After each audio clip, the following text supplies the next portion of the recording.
Breaking news overnight, the U.S. retaliates after 2 American soldiers were killed in an Iranian attack on an airbase in Jordan. We'll have the latest from the region as the State Department issues a worldwide travel warning. And big tech tumbles ahead of a slate of earnings this week from Alphabet, IBM, and Tesla. Chip stocks looking to bounce back after a bruising week. I don't want to say we're going to win until the game is finished, but go Argentina! And we know what's going to happen. Spain is going to win. And today's the day Argentina and Spain face off in the World Cup final in New Jersey. Real Madrid center back Antonio Rüdiger joins us live in studio to preview the big game.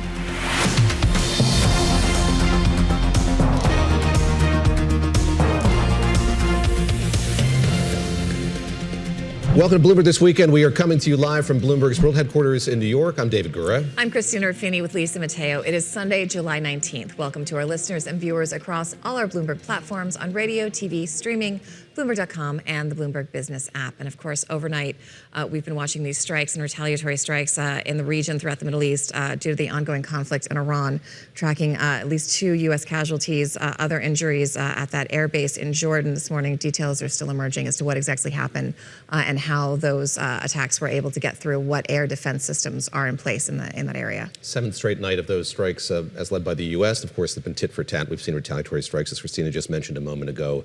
Going to dig into all of that in just a moment here, but first, let's get to the headlines with Lisa Mateo. Lisa? You got it. And U.S. Central Command, they're saying the strikes, which have now ended, they targeted Iranian military, coastal surveillance, and air defense facilities, and missile and drone storage sites. Now, President Trump, he called the death of those 2 service members killed in Jordan, quote, a very sad thing, but he reiterated that Iran cannot have a nuclear weapon. And when asked about Iran's announcement that it was no longer abiding by the memorandum of understanding, Trump replied, I couldn't care less. To the war in Ukraine, where local authorities say 1 person was killed in an overnight Russian attack on Kyiv. Ukraine's foreign minister called it the largest ballistic missile barrage aimed at Kyiv since the start of the war. Another 16 people were wounded. Thousands took to the streets in Kyiv for another day of protests against Ukrainian President Volodymyr Zelensky's government reshuffle, including the dismissal of its defense minister. Zelensky also appointed a new prime minister to prepare Ukraine to survive another winter of war. Sergei Koretsky is a technocratic energy executive with no cabinet experience or political ties. Back in this country, hundreds gathered in downtown Portland, Maine to demand ICE agents leave the state after the killing of a Colombian national in nearby Biddeford. Now, this man, he was part of the National Day of Action. I was down at Biddeford, and I'm here because I care about that. And, who doesn't? 25-year-old Juan Sebastian Guerrero, he was killed in a traffic stop. It was the second use of deadly force by immigration enforcement in less than a week. Well, Republican Representative Ralph Norman is making a run for South Carolina's open Senate seat after the death of Lindsey Graham. The move will set up a potential primary contest with Graham's sister, Darlene, who took over the seat after her brother's passing. In an interview on Fox News on Saturday, Norman explained why he decided to run. I will be laser focused on passing President Trump's America First, and it starts with the Save America Act. We'll nuke the filibuster, and I will be a vocal vote and a supporter to make this happen. And it's not happening in the Senate right now. That's why I'm doing it. Other South Carolina Republicans considering a bid include Representative Nancy Mace and Russell Fry, as well as Lieutenant Governor Pamela Evette. That's the winner of the August 11th Republican primary. They will face Democratic Annie Andrews in the general election. David and Christina, over to you. Lisa, thank you very much. Compressed timetable here. This is happening very quickly, and no doubt will be a hard-fought campaign, but really just playing out over a couple of weeks. No kidding. Yeah. Thanks, Lisa. All right. We're going to start with that breaking news out of the Middle East and those 2 American service members who have been killed. One is also missing, I should note as well. All right, joining us now, we have Bloomberg News senior White House correspondent Josh Wingrove and our Middle East reporter Dan Williams. Dan, I want to start with you. CENTCOM is saying the overnight strikes were to swiftly punish Iran for the death of those 2 American service members at that airbase in Jordan. Can you just kind of give us a layout of what we know happened overnight? There's also been some mixed messaging.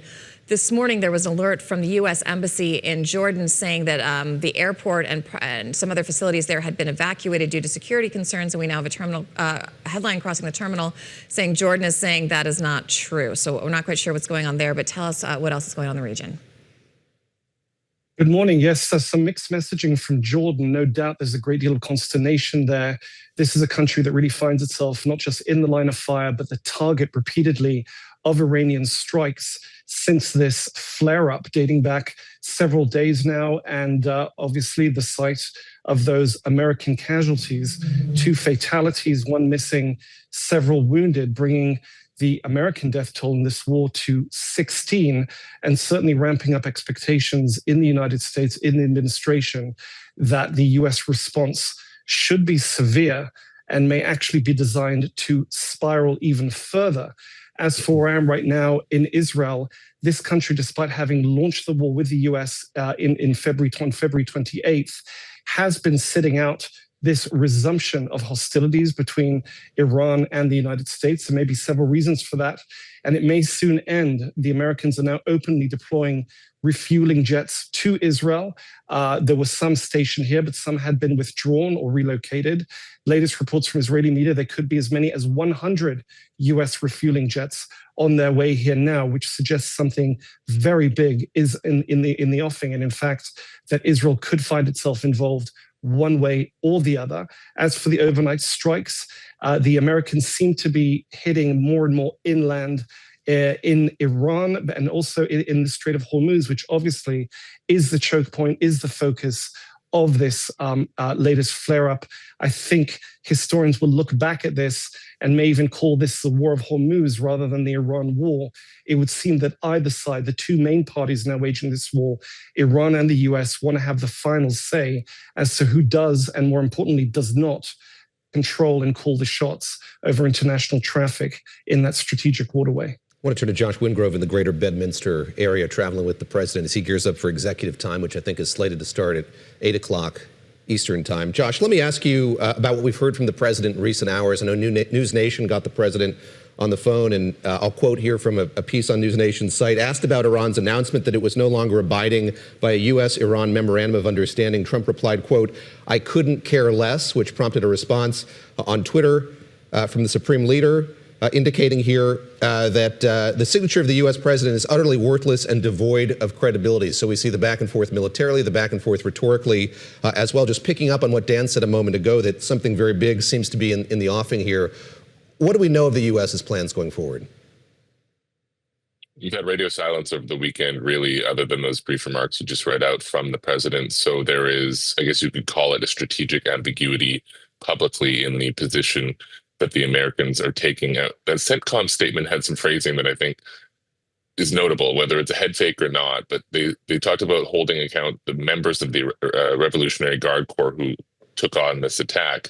Trump has in the past distinguished between Iran doing stuff, leadership doing stuff, and individual factions doing stuff. So that phrasing could mean nothing, or it could be them kind of leaving a off ramp if they ever were to want it, to chalk up some of this stuff to sort of unnecessary or fluke kind of actions. But Trump himself was sort of keen to wrap this up. Now he seems keen to let it keep going. We just simply don't know how long the runway on that is going to be. Of course, we've seen relief on gasoline prices here in the U.S. That has been the key political pressure point for the president. As long as that remains the case, I don't expect we'll see a lot of Republican lawmakers in particular speaking out or calling for some kind of return to the table to restore the ceasefire. Dan, you mentioned the concern about the next phase of the war. I was talking to some folks in the region today. They've been getting a lot of signals from their security folks that this is nowhere near over. And they flagged something that you said you'd seen on Israeli TV last night, that they're so worried about this next wave of attack and what it's going to look like, especially regarding drones, that Israel is considering banning even civilian drones for a prolonged period of time. Is that realistic? And what does that mean for where this could be going? I think it's going to be a tall order. There is a small but muscular cohort of amateur drone operators in Israel. However, given that the Israelis have bled, their soldiers have suffered and died in many cases in southern Lebanon due to Hezbollah's very effective use of drones of the kind you could buy at high-end toy stores, specifically drones that are operated with fiber optic cables, which basically defy traditional electronic jamming. The Israelis are worried that this could spread elsewhere. There are unconfirmed reports that even in Gaza, despite Hamas being very much on the back foot there, they have been receiving such drones into their very rudimentary arsenal. There are worries it could be in the West Bank as well. And indeed, Syria, which doesn't have open, peaceful contacts with Israel, but nonetheless finds itself on the same side as Israel against what's known as the Iranian Axis, Hezbollah, and the like, announced just 2 days ago that it had stopped on the way in from Iraq a truck full of these drones that were intended for Hezbollah in Lebanon. That just shows the ease with which these small, cheap objects can be transported. They're very effective, very low tech, and very threatening to the Israelis. I want to play a bit of sound here from Kay Bailey Hutchison. She was, of course, a senator from Texas and then the U.S. ambassador to NATO. And she and I sat down together at the Aspen Security Forum a few days ago. And we talked about kind of the prospects of further negotiations going forward, the difficulty of that in light of what's happened with this memo of understanding. Let's take a listen to what she had to say about how she sees the path forward. It's a negotiation like we've never had before, at least in my memory, where you negotiate with an adversary that is doing terrible things. You think you have an agreement, and it's not an agreement on the other side. And that has been difficult. I think the U.S. has been patient. We've worked with allied neighbors in the Middle East to get their support, but also to help them, because Iran is turning on its own neighbors. And I think the president's patience is wearing out, that's for sure. And I can tell you Congress's patience is wearing out. And so I think we are going to have to see maybe more bold measures to just finish this job. Military measures.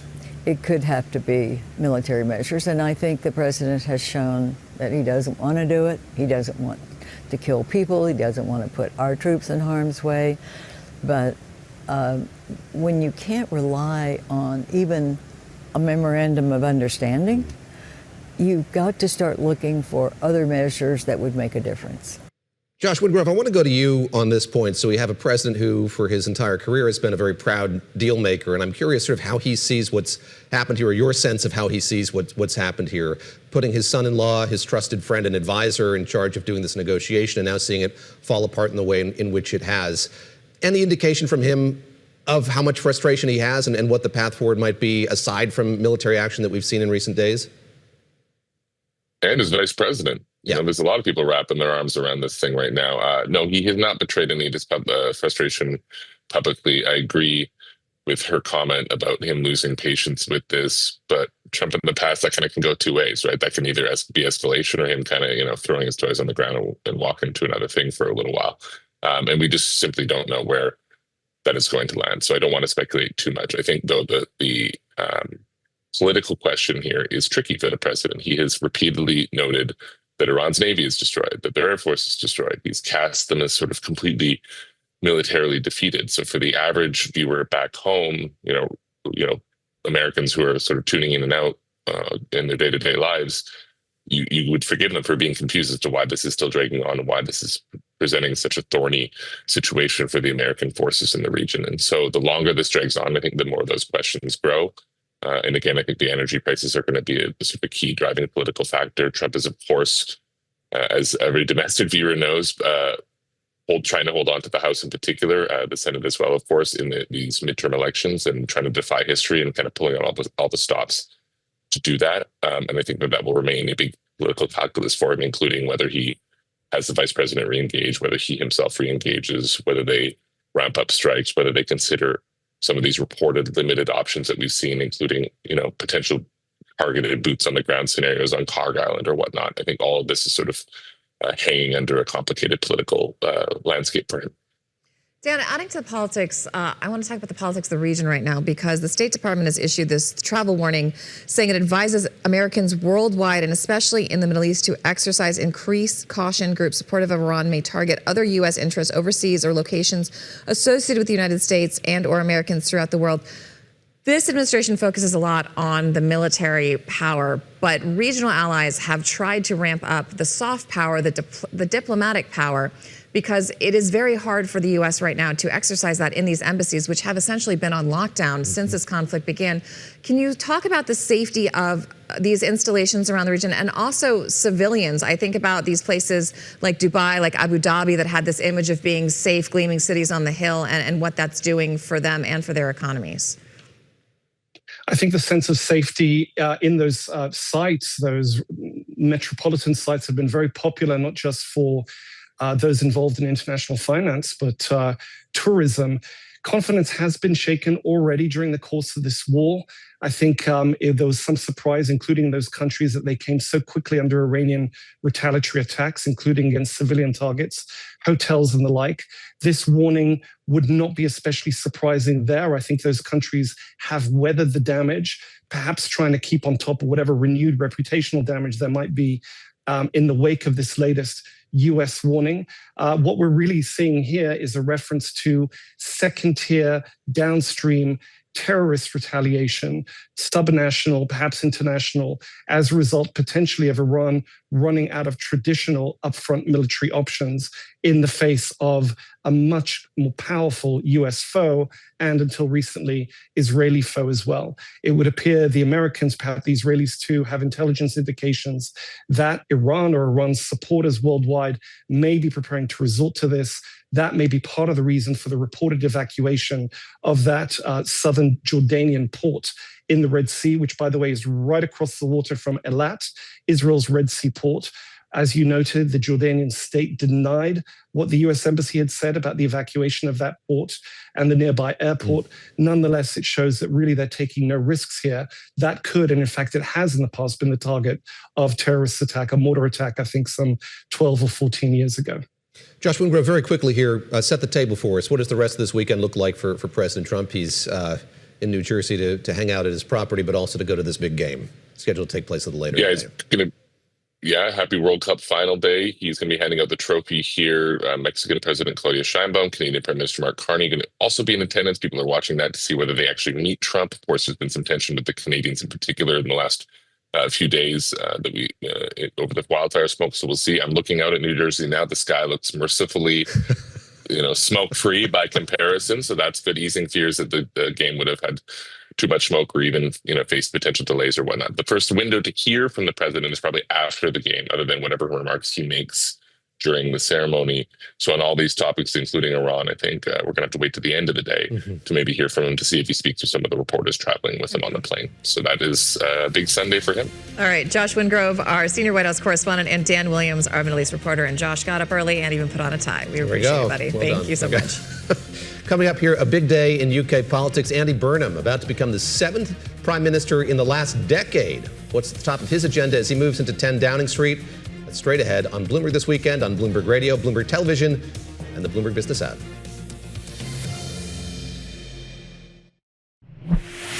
Thank you for joining us live on Bloomberg This Weekend. I'm Lisa Mateo. Let's update you on today's top stories. Rescue efforts, they continue in China following a landslide that left 8 people dead, 34 missing in the southwestern city of Chongqing. Now, massive amounts of rocks and soil, they tumbled down a slope on Friday, burying more than 10 residential buildings. 10 people were rescued in the immediate aftermath. The search for more survivors has been hindered by unstable terrain and also the risk of more landslides. Ontario Premier Doug Ford is responding to President Trump's criticism of Canada's wildfire response. The president took to Truth Social on Friday, threatening higher tariffs to deal with the cost of, quote, filthy, polluted air. Ford called the president's rhetoric unacceptable. He suggested dropping lumber tariffs would help clear forests. Ford says that Ontario has 191 active wildfires, with 73 not under control. And poor air quality not affecting today's World Cup final as Argentina defends its title against Spain in New Jersey this afternoon. Now, Argentina looking for its 4th title, Spain battling for its 2nd. Spanish fans celebrating in New York yesterday said they know they may be more Argentina fans at the match, but they're not worried. We will promise that we'll shout for represent the 47 million of Spanish people that are in the country. Well, yesterday, England defeated France 6-4 in Miami. England was up 4-0 at the half. They held off a strong comeback from France to win the third-place playoff match. David and Christina will send it over to you. More action. I'm looking forward to it. Yep. Thanks, Youseff. Judging by jerseys, it's going to be Argentina. I've seen so many more Argentina jerseys than I have Spain, but I'll have to see. Brutus has a jersey, not a Argentina or Spain jersey. No, Brutus has a U.S. jersey, like the loyal dog that he is. World Cup, I think, in the next prospects of a successful game. He's holding out hope. All right. Thank you, Lisa. Thank you. All right, Friday, Andy Burnham became the new leader of the UK's Labour Party after Keir Starmer resigned as Prime Minister last month. Now, tomorrow is going to be a major day of transition for UK leadership. First, Starmer will officially step down. He has to resign to the King. After that, Burnham will be officially invited to meet with King Charles and to form a new government. And then the new Prime Minister will make his way to 10 Downing Street. Joining us now is Bloomberg's UK reporter, James Wilcock. James, I still think of this process as requiring the Queen. I can't quite get it in my head that she's not part of it anymore, but it is now King Charles. Can you just walk us through how this works? It's still kind of odd for Americans to watch a country get a new leader without a general election. Kissing of hands, I believe. There's kissing of hands? Yeah. James, what's going to happen? Yeah. I mean, basically, you've got to let the king, and you're right, I do this too. I also use the Queen on air, and I should be using the king. You've got to let him know what's going on. So you have to go to Downing Street and say, hey, this current government's not working out. There's going to be another guy coming in about an hour who is going to pull the next one together. I don't actually know what the king says. It's never normally released to the public. He normally presumably shakes the hands and lets everyone go. And then Keir Starmer will go to Downing Street and he will have set out his speech. He will be gone. Everything will be moved out. Andy Burnham, who is the new Labour leader, will then walk in, set out a speech for government, will walk inside and will quite literally get given the nuclear codes and said by civil servants, tell us who's in your government, because we still don't know. And that is one of the most striking things of this coming administration. Normally, with an election, you have all the shadow cabinet positions. You know who's going to be chancellor. You know who's going to be the Home Secretary. We have nothing. And this is not without the difficult work of a lot of reporters in Bloomberg and UK media trying to say, Andy, who is going to be in this top team? What are they going to do? We know remarkably little. And to your point, it is worth saying that of the past 10 UK prime ministers, 6 have not been elected. 6 have come from within their own parties, so-called like takeover prime ministers. But even so, this one is especially unique because 6 weeks ago, Andy Burnham wasn't even a member of parliament. He was the mayor of Greater Manchester, and it has been kind of a fairy tale ride. He has romped to victory in a southern by-election, has taken over his party by near unanimous consent, and now goes into government. But I will say this is where the problems start. This is where the rubber hits the road, and this is where the choices start to become difficult. That packing team at Downing Street has been very busy over the last few years. Very good at what they do.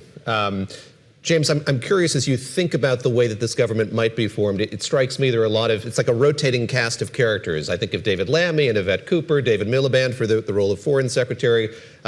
It's a rotating cast of people that we know, you know as well. So when we think of him kind of making his mark or casting a new stamp on this government, how likely is it that he brings in new blood or different individuals than we're accustomed to? I mean, it's just on the packing. There's a famous story about when Gordon Brown got kicked out in 2010, where there were still mugs from the Labour election victory when the Conservatives went in, because the packing team had cleared everything else out, but the mugs were still there. They hadn't had time in the hours that go through. Amazing. It's really tough. I'm going to talk about Ed Miliband. Ed Miliband is the current Energy Secretary. We reported a few weeks back, was the first senior cabinet minister who told Keir Starmer to go. He is one of Burnham's closest backers. He's seen as left-wing. He is by far the most hated politician in the city of London of who could become the next chancellor. We are reporting that Ed Miliband is currently second in the race to become the next chancellor after Shabana Mahmood, the current Home Secretary. That's changed in the past week. I still cannot tell you today who is going to be the Chancellor tomorrow. If I don't know that, and Burnham hasn't made up the decision, and on Friday he openly said he hadn't made the decision yet, we can't decide who the next Home Secretary is, because then if Shabana Mahmood's not leaving that position, we don't know who's moving on. So, David, you're asking the perfect question. I wish I could tell you we had a better answer. Having talked to civil servants in the past week, they also wish they had known about who's the next person's going to be. It sets up a big policy vacuum. It sets up a big leadership vacuum. And it's worth saying that 2 years ago, a very popular Labour leader rode into number 10 Downing Street. We had big questions about whether his plans would hold together. We had big questions about this is Keir Starmer, could keep together a team for 5 years, how that would look. And quite soon, after a very good first couple of weeks, the fiscal reality set in and difficult and popular decisions started to be made. 2 years on, I can kind of copy and paste that analysis to this moment, except this time I don't know who's going to be in charge. It is going to be very interesting. It's going to be very interesting, and but I think the one thing that's different is Andy Burnham is a far more veteran politician than Keir Starmer. He has been the Mayor of Manchester. He has been the Health Secretary back in the 2000s. He was also the Culture Secretary. This is someone who knows what he's doing and does have a very clear amount of experience. The question is there really a plan, and has he made these decisions, and how is it all going to go out? But what we do know is he's going to go out guns blazing next week. We are going to get a raft of policy announcements, a raft of big picture thinking as he tries to reset the agenda. James, it seems like some of those have already been announced. It's interesting to me you don't know who the cabinet is going to be, but you've already heard from him on a couple policies. He's going to reverse this new digital ID law that was supposed to go into place that was a Keir Starmer policy. Talk us through that. And then something about possibly nationalizing or doing something that looks like nationalizing a London water utility. Yeah, exactly. He's going to scrap digital ID. This was a Starmer policy. It's going to cost around £600 million. It was seen as a big thing on the centre of the left of the Labour Party, and so therefore scrapping it is a signal that Andy Burnham is kind of moving away from Starmer. He's going to potentially announce new drilling in the North Sea as well. And also, like you said, Thames Water has a very difficult history, right? It is in debt to the tune of about 18 billion. It is looking to raise its bills on consumers by something like 50% over the next 5 years. And it has been kind of a test case for a few years now about, will the creditors get a haircut? Will it go into nationalisation? That's not the sort of difficult bit. I'll be fascinated to see when he announces this, what does he think about the wider water sector? Andy Burnham has talked about wanting to have far more public control of utilities. So is that just taking Thames Water into public ownership, or is it the wider water sector into public ownership? Is it going to be more of a regulator? So to your point, I know we can talk about this one company, the largest one in the UK for water utility, sure, big deal. What is the wider rubric going to look like? What's that going to mean for other utilities? What's that going to mean for the regulator? These are big decisions, and these are just the ones we know he's going to announce. I've got a laundry list as long as my arm of defence spending, social care, which we hear we might get some next week on. What's going to happen in the budget around tax? Are we going to get big decisions? The reason why we have all these problems in the UK is there are very clear, well-known policy problems that the government can fix, but they involve difficult political trade-offs and often quite a lot of time as well. People do know these things, politicians do know these things, but the story of the past 2 years has been Keir Starmer being unable to find the will to take these decisions, especially on welfare. It's one where he lost the big flagship sort of vote of his career that in many ways people say paved the way for him leaving office. The question is, can Andy Burnham do different? He is very popular. I can't understress how popular Andy Burnham currently is, but what politically is going to come in the next week, it's going to be fascinating. This is the big moment for him to make his mark, and we don't yet know everything he's going to do. James, always good to catch up with you. I'll have you back. We want to talk about the sartorial choices of the future prime minister as well. I know that's a hot button issue across the country. It's giving cool dad energy. Exactly. A lot of cool dad energy. James Wilcock, thank you very much. Always good to get your perspective on UK politics, especially at this pivotal moment. You got perfect question from James. I feel like I may have noted that. I didn't do quite as well. I may have noted that on my sheet. Do keep track of these things. All right. The world feared that the Iran war's disruption of the Strait of Hormuz was going to trigger these historically high oil prices, but that hasn't really happened yet. And the reason could hint at the rewiring of energy flows globally. Bloomberg Regionals looked at why that is. Sometimes it's best to expect the unexpected.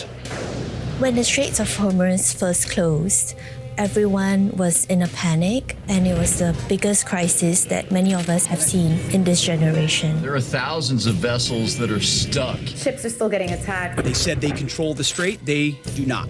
We heard from the International Energy Agency that this is the biggest oil supply crisis ever seen. It is in the world's largest oil-producing region. The Strait of Hormuz is responsible for 20 to 25% of the world's oil as well as gas seaborne trade. So we're talking about 20 million barrels per day. It also meant that a lot of food supplies, fertilizers, and other essential commodities were stuck. Ever since the Iranian Revolution in the 70s, the idea that Hormuz has been important has been known. Through the Strait of Hormuz. But it's always been a back burner issue. Oil prices and shortages were expected to soar. There is worry in the market that there is no end in sight. That knock-on effect really is being felt. People were really wondering how the world would cope with such a disruption. Many of the banks were talking $150 a barrel, $200 a barrel. But then, it didn't happen. Markets barely blinked at some of the challenging headlines coming from the Middle East. The market has been pretty resilient. Although we did see prices top $126 a barrel, many of those worst fears were never materialized. We saw the market adjust to the crisis in somewhat surprising ways. Price response actually shows how resilient markets can be. So how was the biggest energy crisis in a generation so easily swallowed? And does this ability to cope mean the world has reached peak Hormuz?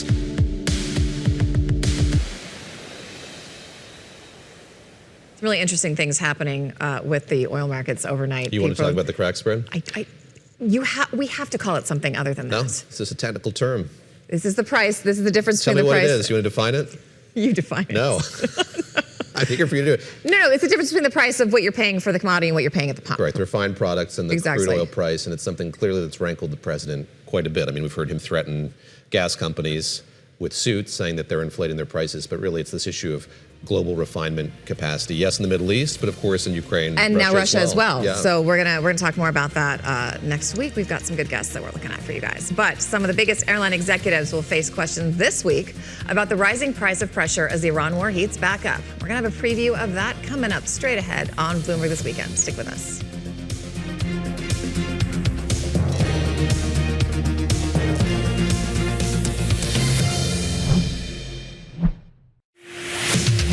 Thanks for joining us live on Bloomberg This Week, and I'm Lisa Mateo. Let's update you on today's top stories. Influencer brothers Andrew and Tristan Tate have been arrested in Miami. Prosecutors in the UK, they're seeking their extradition on rape and sex trafficking allegations from 2010 to 2017 in an area just north of London where they grew up. The brothers are expected to appear in Miami federal court early next week. Their lawyers say they deny the allegations. A Cuban dissident and artist has been freed by Havana after 5 years. Luis Manuel Otero Alcantara, he arrived in Miami. It was in an unusual prisoner release by the island's authorities. Now, this comes as Cuba faces an economic pressure campaign by President Donald Trump's administration. Secretary of State Marco Rubio, he welcomed Alcantara's arrival, also asked for the immediate release of what he called more than 700 unjustly detained political prisoners held by the government in Havana.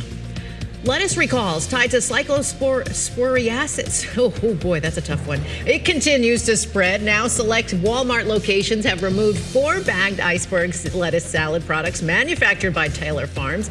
Now the retailer said they pulled the items which are sold under its Market Store brand as a precaution. There have been no confirmed illnesses that was tied to those products. And the final round of the British Open underway at the Royal Brickdale Golf Club in Southport, England. At the top of the leaderboard is Sam Burns at 10 under par, followed by Ryan Fox and Kim Si-woo, both at 8 under par. David, Christina, cyclosporosis. Yes, I've learned the term. Nailed it. I was terrified. We are playing pointed now that you're back. I was terrified this morning that you were going to make us write that out and count spelling. Oh. But she would never reveal that. For pointed. For pointed. I'm watching her face, seeing if I need to study. I would never. All right. Thank you, I think, Lisa. You got it. Picking up on that, though, this is still a growing issue out in Colorado. They're talking about this parasite as well, and people were avoiding ordering salads. Like, I think there was a lot of fear, even as they've kind of noted that it came from, it was also interesting. Well, it's the Taco Bell lettuce, but when you looked at the different places you could get it, it was the same supplier for all of from Walmart to Whole Foods. You know what I mean? This is like you're getting a different price, but people online were saying, are we really getting a different product if this is the same supplier for all this stuff? You a big salad fan in the Gura household? Yeah, I try to eat salad. It's a hard thing to foist on my children. Salad? Not willingly. If you throw some warm grains on ranch dressing, that's helpful. Lisa, thank you very much. Appreciate that. All right, tomorrow, top aviation leaders are going to be in the United Kingdom at the Farnborough International Airshow, where they're going to discuss rising fuel prices, geopolitical instability, and global supply chain issues, among many other topics. Bloomberg's managing editor for space and aviation, Benedict Campbell, will also be there, and he is with us now. All right. What is this thing? Because it's a really big deal, and I admit I really hadn't heard about it, but it's been going on for a very long time. And in fact, Andy Burnham, who we just talked about, is going to be the first British prime minister not to attend in quite a few decades, but he's a little busy. He is a little busy. He doesn't have to get his new job. So tell us what this is, why we care, and what we should be on the lookout for. Sure. I mean, you'll be forgiven not to know what Farnborough is or where it is. It's south of London. It's really in the middle of nowhere. It's a small airfield, but this is one of the big annual air shows that takes place every year. It alternates with Paris, so it's Paris one year, slightly more glamorous, and then Farnborough this year. And what it is essentially a big sort of conclave of global aviation, space, and defense. So you'll have companies like Boeing, like Airbus, like Honeywell, GE. They're all going to be there. They're going to show off their kit. The main executives will be there. And crucially for us, for Bloomberg, who follow the money, it'll be about what kind of deals get closed. Because this is not just a show to present things, it's also a show to get deals done. So over the past couple of days and into the next couple of days, we'll be chasing those deals. Who buys what? Who's ordering which aircraft? It's always the back and forth between Airbus and Boeing. So that's going to be a main component of what we'll be doing. It sort of kicks off today with a couple of pre-meetings here in London, where I am right now, and then Farnborough out in the field as of tomorrow, Tuesday, and a bit of Wednesday. Benny, I know of this event because at the end you get these headlines that Boeing has clinched X amount of deals or Airbus has. Right. I'm curious how the flavor of this gathering is different. I know there's been so much focus on the future of weapons and war, the advent of AI and what that means for the aviation industry and for the defense industry as well. Are we talking principally about a conference that's focused on passenger aircraft, or is it a much wider spread of aviation than that? It's the latter. I think the headlines are always on the sort of the big impressive kit, like, the Boeing 737 or the Airbus 350 or whatever it might be, that, the kind of planes that people have seen, have flown on and so on. But it is increasingly and also a display of military kit. There'll be fighter jets on display. There'll be drones on display. And as you said, it has taken more of a flavor of a defense show over the past couple of years. That's always existed, but it's always been a little bit of a niche issue. But over the past couple of years, obviously that's become far more important. So we'll be looking out for what will be on display, what kind of deals might happen, how is artificial intelligence shaping the way that we look at future conflict, the role of drones and so on. Players that a couple of years ago wouldn't have really participated in this event are now really big, like Ukraine, which is sort of the ground zero, should we say, for the sort of the next generation of warfare. That's going to be something that people will be discussing, the European rearmament efforts and how those are going. So lots of military components happening there. But again, a lot of the headlines tend to be on the civil side, what Airbus is doing, what Boeing is doing. So those two things will keep us busy. And speaking of those two, this is going to be the first appearance at this conference for Boeing CEO Kelly Ortberg. What does he need to do here?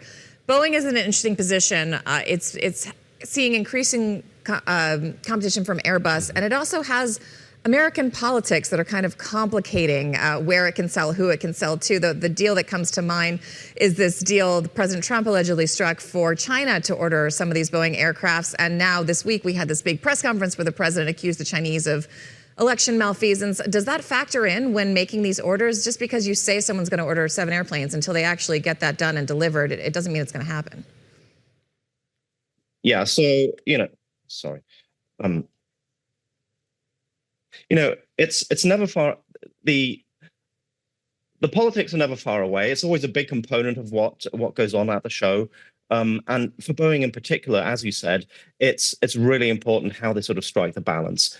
President Trump is obviously an important factor. He's a salesperson for Boeing, but it can also go the other way. So with China, we saw that if he doesn't get the tone right, or if he accuses them of something, China can hit back. So for Kelly Ortberg, the Boeing CEO, this will be a very important sort of test case, how he strikes that balance. And it's his first show, as you said. He's been in the job for a while, but last year, Boeing basically sort of got out of the show because they had the crash of the 787 a couple of days before that, and they decided this is not the right moment to be at the show and to sort of tout their sort of products. So this is really the first time that he's going to be there, that he's going to sort of present his products, present his vision, shall we say, and also talk politics to some degree. That will certainly be a part of it. Benny, before we let you go, let me play an exchange that Lisa Abramowitz, our colleague, had with Ed Bastian, the CEO of Delta, on the issue of oil prices and rising fuel prices. Let's take a listen to what they had to say. If you look at post-COVID, airfares are about 10 to 15% below where inflation has been. So I think there's still significant room. So if oil prices go further, you think that airfare prices could go higher without causing just demand destruction? I think so. We just saw it in the quarter. Got about a minute left here, Benny, but I'm just curious if, yes, we're focusing on all of the gear and the kit that we're going to see this week, how much of the conversation is going to center just on this particular kind of pressure these companies are facing when it comes to fuel prices?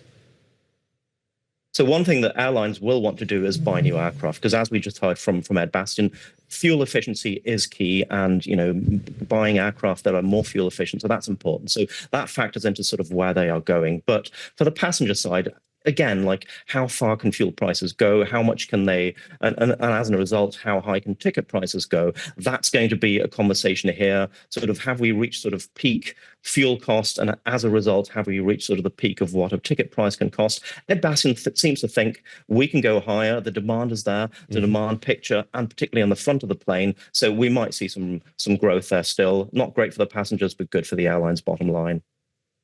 All right, Benedict Campbell, thank you so much for making time. I know you've got a lot to do, but it was very nice speaking with you. We appreciate seeing you again. Yeah, it's a busy week for him as this conference gets underway. Tomorrow at the Farnborough Airshow, Bloomberg's Sky Johnson is going to speak live with Boeing CEO Kelly Ortberg. You can watch and listen to that at 4:10 a.m. Wall Street time. More humane hour in London, 9:10 a.m. You can see that on Bloomberg Television and listen to it on Bloomberg Radio. I think I'll be watching that there you go. On delay. Yes. Okay. But I definitely will watch it. It's going to be great. All right, when we come back, it is Lisa with BT Dubs and one story that will really make your skin crawl. You can explore live streaming news and interviews, all our Bloomberg TV shows, documentaries, reporting and analysis, all in one place. Bloomberg.com/videos.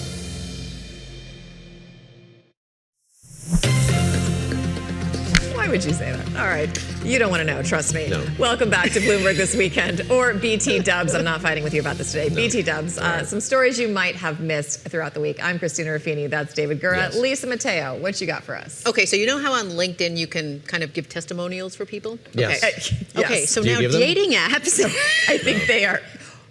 Dating apps are trying something. Okay, so this is from Bloomberg. Hinge daters will be able to show testimonials from friends. Okay. Yes. Okay, so the Hinge dating app is introducing, it's called Friends Take. Friends Take. So it lets daters kind of recruit people they know to leave testimonials on their profiles, right? So if your mom wants to say you're a good person, she can write like a red testimonial. flag, Lisa. I don't know. Agreed. Yes. Agreed. Yeah. She can write a testimonial.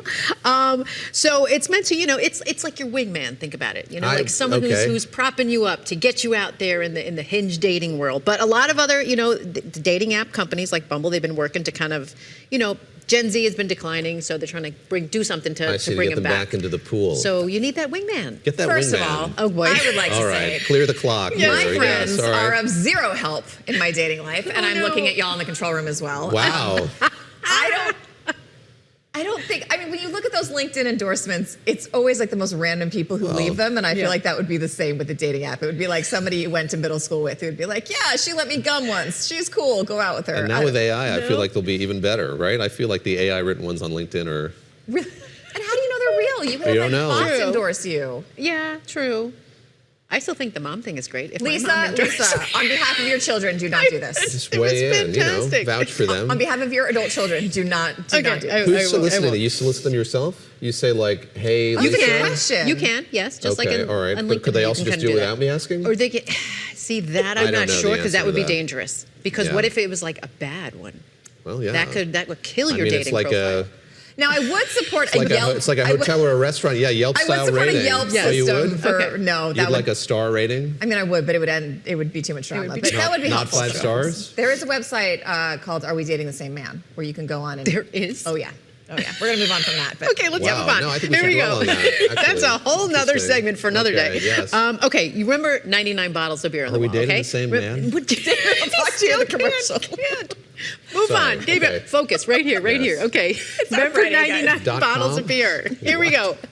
1 million beers. Okay, so this is the Wall Street Journal. Strangers are uniting for one goal: to drink 1 million beers. Wow. So this is like a WhatsApp group. Yeah, it's a WhatsApp group, so it's continuing. Okay. Like, so every time they log a beer, they have to log it, and so it continues on. Yeah. But they already capped out of their 1,000 participants in WhatsApp, because I guess you can only have so many in a group. Yeah. But they should reach 1 million by 2034. 1 million. By 1 million. So every time they log a beer, the average is about, I think some of them drinking about 4 beers a day. That's quite a lot. So it's a good amount healthy of beer. That's a lot of beer. Yes. That was a few participants. Yeah. But it really spiked, with the World Cup and everything like that. So they're saying that this group kind of, it's a good way for them to get together, and they all meet each other on this WhatsApp group, thing, yeah. And they're drinking beers. Take a photo of your beer and post it. Yes. Okay. That's how it works. I guess it would attract the beer enthusiast who might be inclined to have 4 beers per day. In a day. It's a lot. Yeah. All right. Fair enough. But hey, why not? Maybe it's the pony beers you mentioned in weeks past. No, not the tiny ones. No. It could be the tiny ones, but hey, who knows? All right. Okay. Very cool.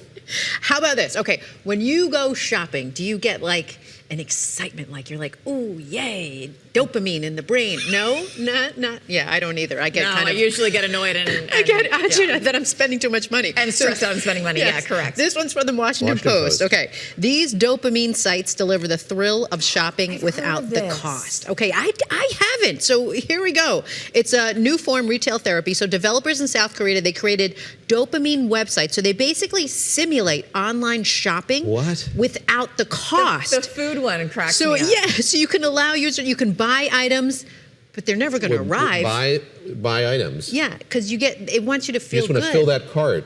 Yeah, fill the cart. It makes you feel good. Does it? It doesn't make me feel good. I don't know about you. I know. But I play this game anyway where I fill the cart, go, you don't need to buy that, and delete it. So I guess that's the same. It's the same thing. Principle, but. So I guess you get the excitement. It never comes, but it never arrives. You never get dinged on your bank account. I can understand it with bigger items like clothing or airline tickets or something, but food, we all get that excited about ordering food that we want to replicate that process? I don't know. I don't order food. I don't do the DoorDash. She's just reading the stories here. I don't. Come on. Lisa's not going to defend it. I'm just telling you the story. I don't agree with it. She's the messenger. She's delivering the news. BT Dubs. We need to switch seats today. I'm telling you. But the thing is, you don't get the charge. Okay, so you get the dopamine little. It's a psychic charge. Without it's not the charge. an actual charge. Okay. But do you get the dopamine if you don't know it's real? Because it's faking out in your brain. All right. I don't know. All right, we got one more. I think we got one more. Here we go. Okay, this was from Bloomberg Weekend. This one's, human skin is the weirdest new ingredient in the K-beauty boom. Oh, yes it is. Okay, so it's a skin booster treatment derived from donated human tissue. Okay. Popular in Seoul's beauty clinics. Okay, so it's called, one doctor says it's made from dead people. So for those of you who are watching on TV, you can actually see what's being done. It would be weirder if it were from live people. Yeah. Just want to posit. But that is true. It's one of them is called Return to Your 20s. But you inject the skin tissue with all the cells that are stripped out into a patient's face and neck. So it's apparently supposed to get rid of those fine lines and tighten up those pores. But they have Botox for that. It's fine. Wow. But this is a little different. I don't know the price of it compared to Botox. Maybe that's an issue, but I don't know. We'll get your friend Daniel Day Kim popular. back on the show. Maybe it's in the second season. I was going to say, he did a lot of South Korean beauty treatments in his documentary. The snails were gross enough for me. That's, he didn't do the dead skin. At least is organic. I have enough dead skin on my face. I don't even Aren't we trying to alive up the skin? I don't know how cadaver is going to help with that. All right. Lisa. Thank you, Lisa. BTW, Lisa. I'm not thanking you, Lisa, today. That was... We're coming up on 8 a.m. in New York. Stick with us. The next hour of Bloomberg This Weekend starts right now. Crazy.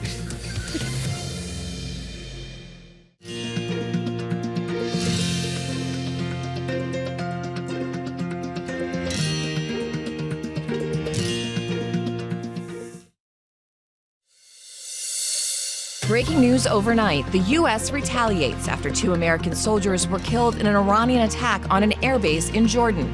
We'll have the latest from the region as the State Department issues a worldwide travel warning. And big tech tumbles ahead of a slate of earnings this week from Alphabet, IBM, and Tesla. Chip stocks looking to bounce back after a bruising week. I don't want to say we're going to win until the game is finished, but go Argentina! And we know what's going to happen. Spain is going to win. And today's the day Argentina and Spain face off in the World Cup final in New Jersey. Real Madrid center back Antonio Rüdiger joins us live in studio to preview the big game.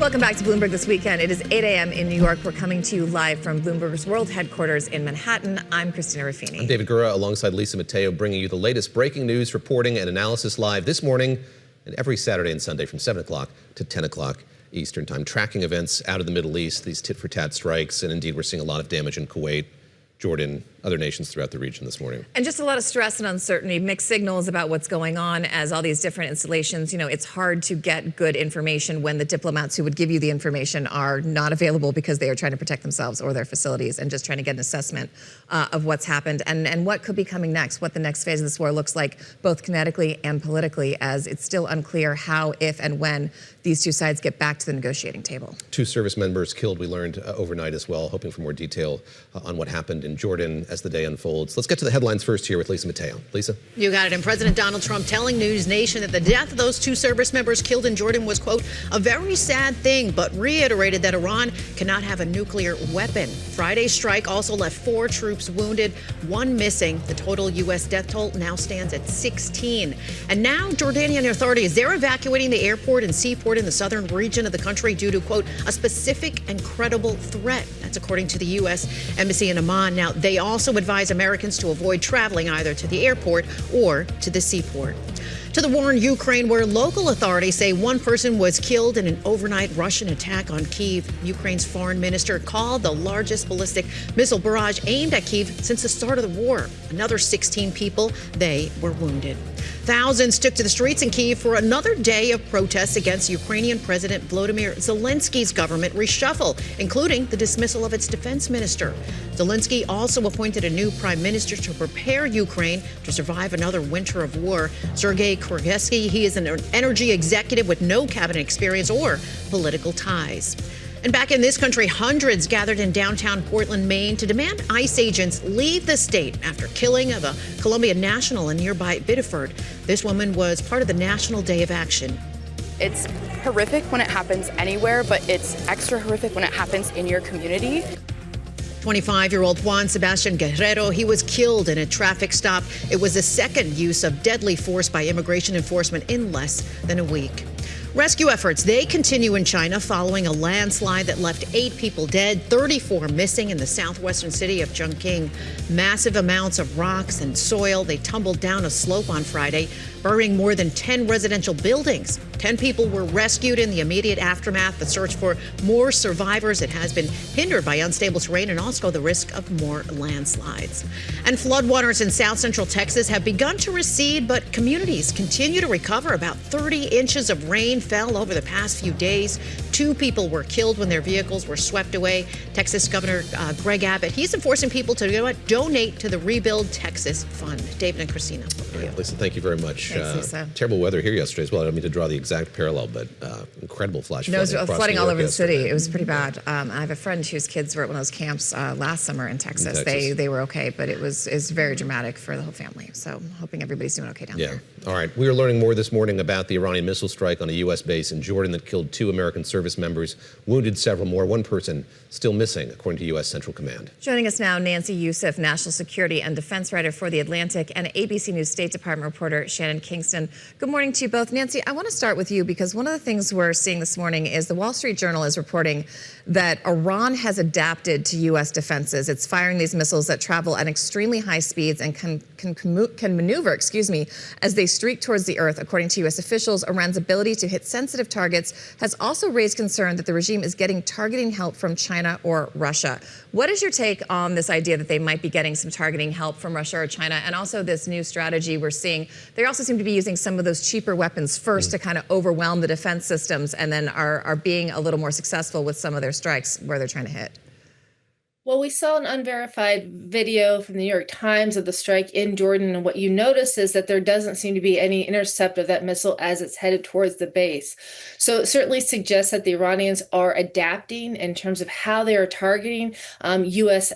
interests and assets across the region. And it's a troubling development in that as long as this war goes on, I think it's inevitable that adversaries learn how to adapt to U.S. defenses. It raises the risks for U.S. troops and for U.S. basing around the region, and creates another reason for urgency in terms of finding some resolution for this. What we're seeing the Iranians do is tries to raise the costs of the U.S. presence in the region, not only for the United States, but for its allies. And I think adapting to U.S. defenses is one way that they're trying to do that. Shannon, Kingston, get us up to speed on what we know of the ramifications of the attacks that we've seen in recent hours here. As Christina mentioned just a few minutes ago, there's kind of mixed messaging surrounding what's happening with the airport in Jordan. There have been calls on U.S. personnel in the region to be locked down or have to evacuate. Your sense of what's happening across the Middle East as a result of what we saw over the last 24 hours? Right, I think we're still in a little bit of a fog of war kind of situation here. Jordan has emerged, if not a new theater in this conflict, certainly a new focal point, and it does seem like Iran's ability to figure its way around U.S. air defense systems is factoring in pretty heavily here. And of course, there's the fear among U.S. officials that Iran is sharing information, intelligence with China, with Russia, other adversaries. So it just shows how this all couples together. And a point that Christina has raised is that U.S. diplomatic presence in the region has been greatly diminished throughout the course of this conflict. So just getting information out to U.S. citizens in the region, very, very difficult right now. And we did see the State Department issue a worldwide caution alert, basically telling Americans and civilians everywhere across the Middle East to be careful, but without help from the U.S., without help from diplomats, there's really only so much that Americans can do in that region. Nancy, can you talk to us about what the U.S. presence is in Jordan? Obviously, there's diplomatic facilities, there are several military installations, and do we know what exactly they were going after, or is it just that they are going after any facility that is associated with the U.S.? So you're right. The United States has a very robust presence in Jordan because of the strong relationship between the United States and Jordan.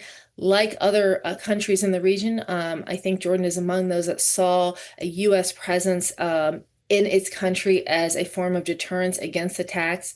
But what we've seen throughout this war in Iran is that instead, the Iranians are targeting countries that have allowed the United States to have a basing presence in their country, to say that actually that very thing that you thought would provide you a defense is in fact a risk to your own security. It's why we're seeing Gulf states being targeted. As you noted, Kuwait was struck overnight, also a country that has U.S. basing. And so the military presence allows for the United States to project forward and have bases closer to the region and project its presence throughout the world.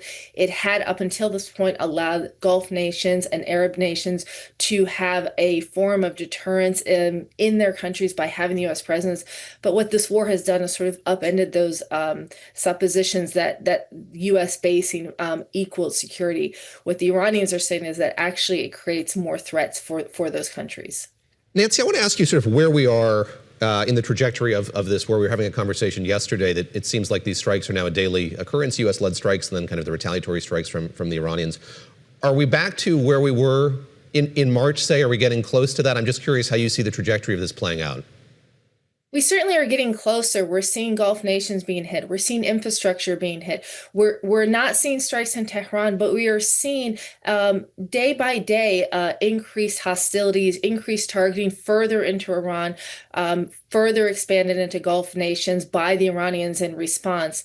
I think both the U.S. and the Iranians are trying to raise the cost for the other. The Iranians are trying to say the United States and its allies that not giving the Iranians control over the strait, not giving them the promised sanction and economic relief is too costly. And the United States is trying to say to Iran, trying to hold on to control of the Strait of Hormuz is too costly, that the U.S. will not only go after the assets that it uses to control the strait, but after its infrastructure inside the country.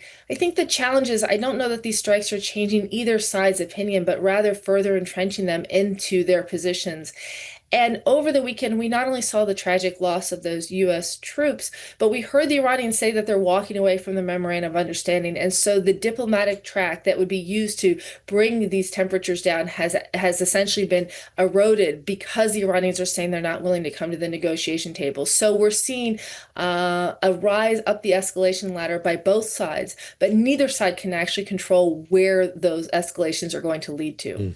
Shannon, and we also have some escalating rhetoric a bit from the president this morning. I know you've literally been on with us, so I'm not sure if you've seen it, but we just have a new Truth Social post where the president says Republicans should add Iran to the Russian sanctions bill. That's what Lindsey, meaning Lindsey Graham, wanted to do and was going to happen. Important, all caps with 3 exclamation points. We do want to talk to you both about Ukraine and Russia, but before we get there, can you kind of remind us what the status is with Iran sanctions and if this is likely to do anything to get Iran back to the negotiating table or if it could have the opposite effect? Well, Iran is one of the most heavily sanctioned countries in the world, of course. They did get a temporary reprieve under that memorandum of understanding where they were able to sell oil on the open market very briefly, but by recent estimates, they were able to profit in the billions from that. But quickly, once things started going south, we did see the U.S. act to reimpose all financial restrictions. And I think when it comes to President Trump's thinking right now, even though we saw promises from the Pentagon that revenge for the attack that killed those 2 American service members would be swift and severe, when we look at the actual strikes that took place in Iran overnight, the scope, the scale, not particularly dramatic, kind of the same as what we've seen over the course of the last week. So the question comes down to, is this him showing restraint, or is this more of a strategic reset? Because even though Trump has been very hesitant about returning to an all-out war, he's also been surging air resources to the region. So it is very possible that the ceiling for this escalation, we are nowhere close to hitting it. Nancy Youseff, as we move to Ukraine, let me stick with this sanctions bill that's being debated still in the U.S. Senate. My understanding is you have secondary sanctions and secondary tariffs as well. And something I'm keen to ask Senator Jeanne Shaheen when she joins us in the next hour is, does this president have the appetite to impose the tariffs that would be called for by that legislation? So he could effectively, as I understand this piece of legislation, impose 100% sanctions on countries that buy Russian oil, the top 5 countries that buy Russian oil and gas. What is your sense of that? Again, as he talks about Senator Graham's legacy, the importance of this bill, does he evince the readiness to actually follow through on what this law would let him do? I think we have seen an increased shift in the president's position as the Ukrainians have made advances on the battlefield, that he has sort of embraced the Ukrainian position more as they've had more wins. Now, whether that extends to sanctions, I think remains to be seen. But between that and now reports that the Russians might be helping the Iranians and their targeting, I think we're seeing more and more incentive for the president to move towards this direction. It's hard to say with any certainty because his position on Russia has oscillated back and forth. But over the last month, I would say we have seen a president that has celebrated Ukraine's battlefield wins by taking more and more positions towards them. He's been more open to providing weapons and other support for Ukraine that he didn't have the position for just a few months ago, when it seemed that the Ukrainians were taking really heavy hits from Russia. And now Russia, you're seeing, for our TV viewers, you're seeing some video that Ukrainian President Volodymyr Zelensky tweeted out earlier this week of some of those Ukrainian hits inside Russia, huge plumes of smoke rising from different facilities. Shannon, I want to ask you, because there were a lot of sanctions put on Russia at the start of this conflict. They were kicked off the SWIFT system. There were lots of measures taken. It didn't really make as much of an impact as it was expected. And that's a whole complicated thing about how the Russian system works and how much stuff is controlled by the government and how they're able to shift funds around. We are starting to see, however, regular people, regular everyday people, and oligarchs get impacted by these strikes, by what's happening with oil. They're starting to see some shakes in the economy. It's an interesting time to talk about further sanctions on Russia. Could they have an impact now where they haven't had as big an impact in the past? Been very hesitant at different times during this conflict to impose new financial restrictions. Anytime there's really a sign that Russia might be moving towards a negotiating table, they would typically back off. So seeing the president put his support behind these sanctions, this bill, it could factor into Russian decision-making, but I think it's going to come down to Russia's ability to procure what it needs to keep really its war industry going, because this has come down to really a battle of ammunition stocks here, because that major strike we saw in Ukraine in the capital overnight, that sadly is becoming the norm now as Russia really ramps up ballistic missile strikes, getting around Iran's air defenses, exposing the lack of ammunition it has for its Patriot system to defend its cities. And that lack of ammunition, of course, goes hand in hand with what we're seeing in the Middle East. There's just less to go around, and that's why we really can't see these conflicts in a vacuum. It's all connected. Nancy, we've got about a minute left, and I just want to ask you for your read of what's happening in Ukraine when it comes to leadership there. President Zelensky shuffling his cabinet, Mikhail Fedorov being dismissed, the defense minister who is very popular among the population there. There have been protests as a result of that dismissal. What do we know about the motivations for that, and what's your read on why this happened now?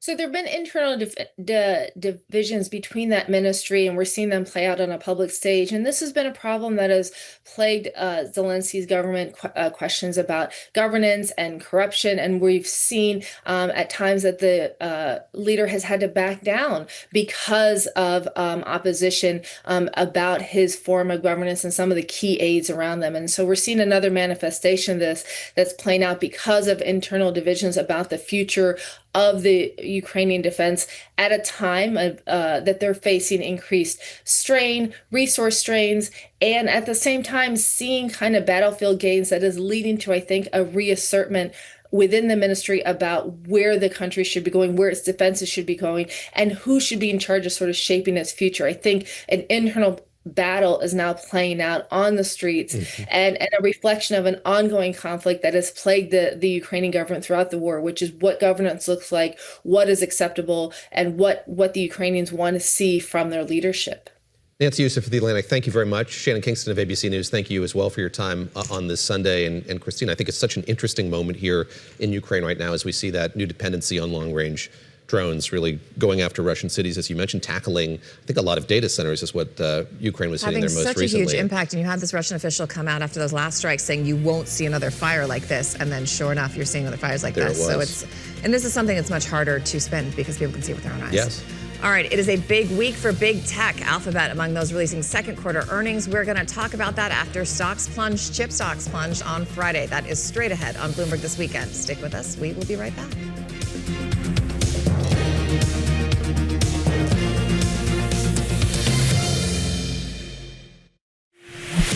Thanks for joining us live on Bloomberg This Week, and I'm Lisa Mateo. Let's update you on today's top stories. Republican Representative Ralph Norman is making a run for South Carolina's open Senate seat after the death of Lindsey Graham. Now, the move will set up a potential primary contest with Graham's sister, Darlene, who has been endorsed by President Donald Trump. In an interview on Fox News on Saturday, Norman said he's not worried about it. I respect that, but that doesn't deter my plans. I'm in this to win, Kayleigh. And we'll be successful with this because we got a great leader in President Trump, and we can get his agenda unlocked. Other South Carolina Republicans considering a bid include Representative Nancy Mace and Russell Fry, as well as Lieutenant Governor Pamela Evette. Ontario Premier Doug Ford, he is responding to President Trump's criticism of Canada's wildfire response. The president took to Truth Social on Friday, threatening higher tariffs to deal with the cost of, quote, filthy, polluted air. Ford, well, he called the president's rhetoric unacceptable and suggested dropping lumber tariffs would help clear forests. Ford says Ontario has 191 active wildfires. And poor air quality not affecting today's World Cup finals when Argentina defended its title against Spain in New Jersey this afternoon. Argentina fans, well, they were celebrating in New York yesterday. We're going to hopefully win. I don't want to say we're going to win until the game is finished, but go Argentina! And you can't jinx it. You know, yesterday we had England defeated France 6-4 in Miami.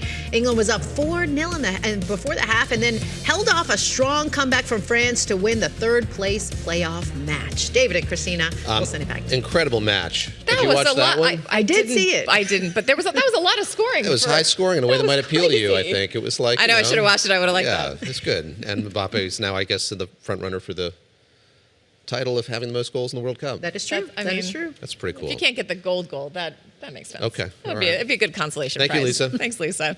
All right, we're going to get a major indicator this week of just how drastically AI spending is reshaping the tech industry following Friday's big sell-off. Alphabet, IBM, Intel, and Tesla all reporting second quarter earnings in the coming days. With us now in studio from Washington, Nathan Hager, co-host of Bloomberg Daybreak, and Bailey Lipschultz with us as well, Bloomberg senior equities reporter. Nathan, great to see you. Nice to be seen. Nice to be seen. I love that. For our radio audience, this is what I look like. The grand reveal did not disappoint. Yes. Did not How about disappoint. Nathan, just set the table for us here.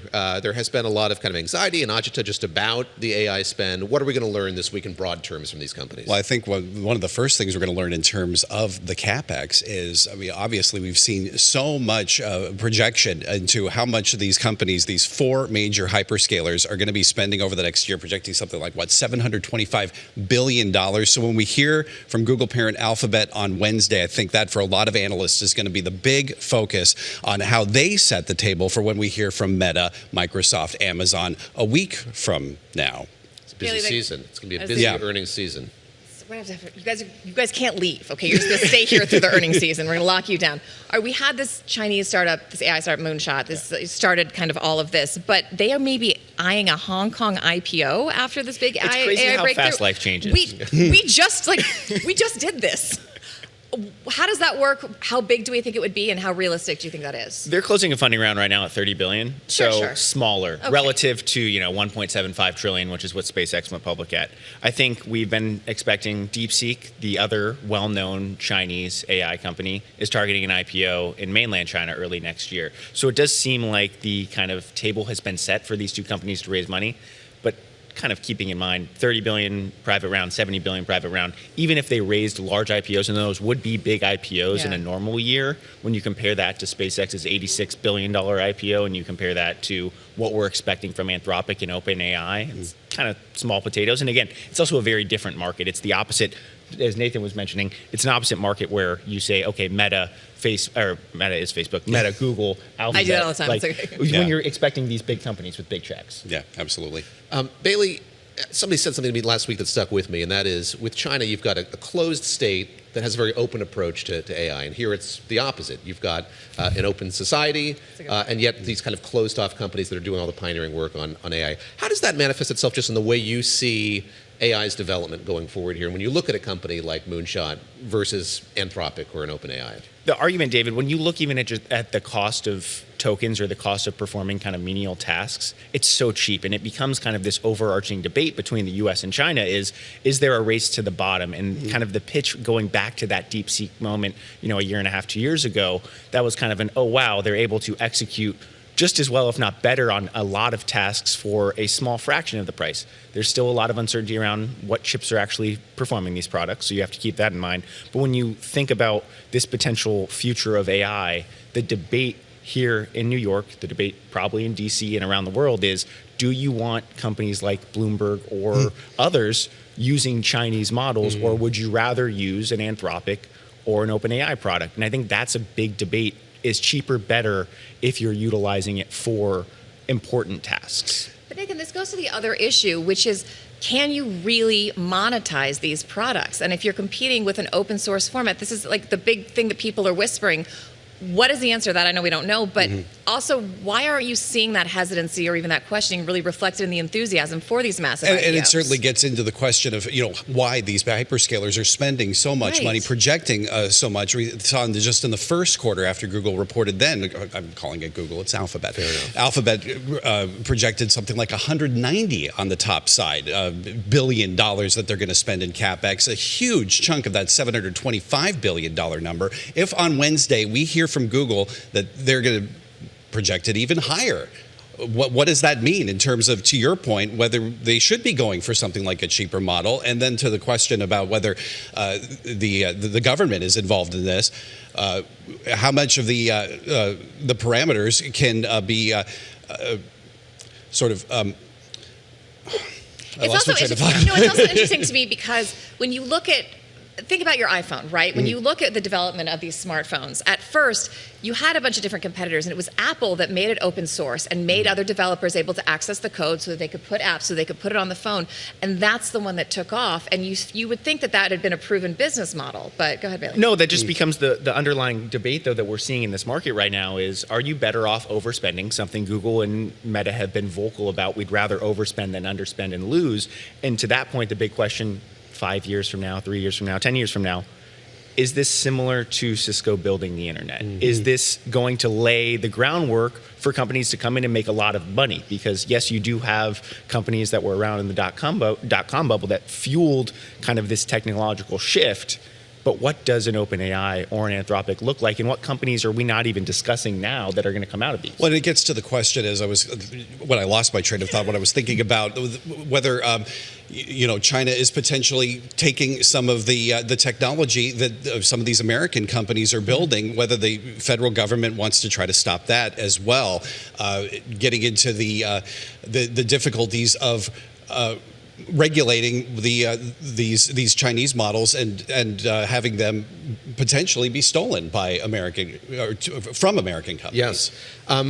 Bailey, you've been living through the undulations in the chip sector last week, and we saw that sell-off by the end of the week.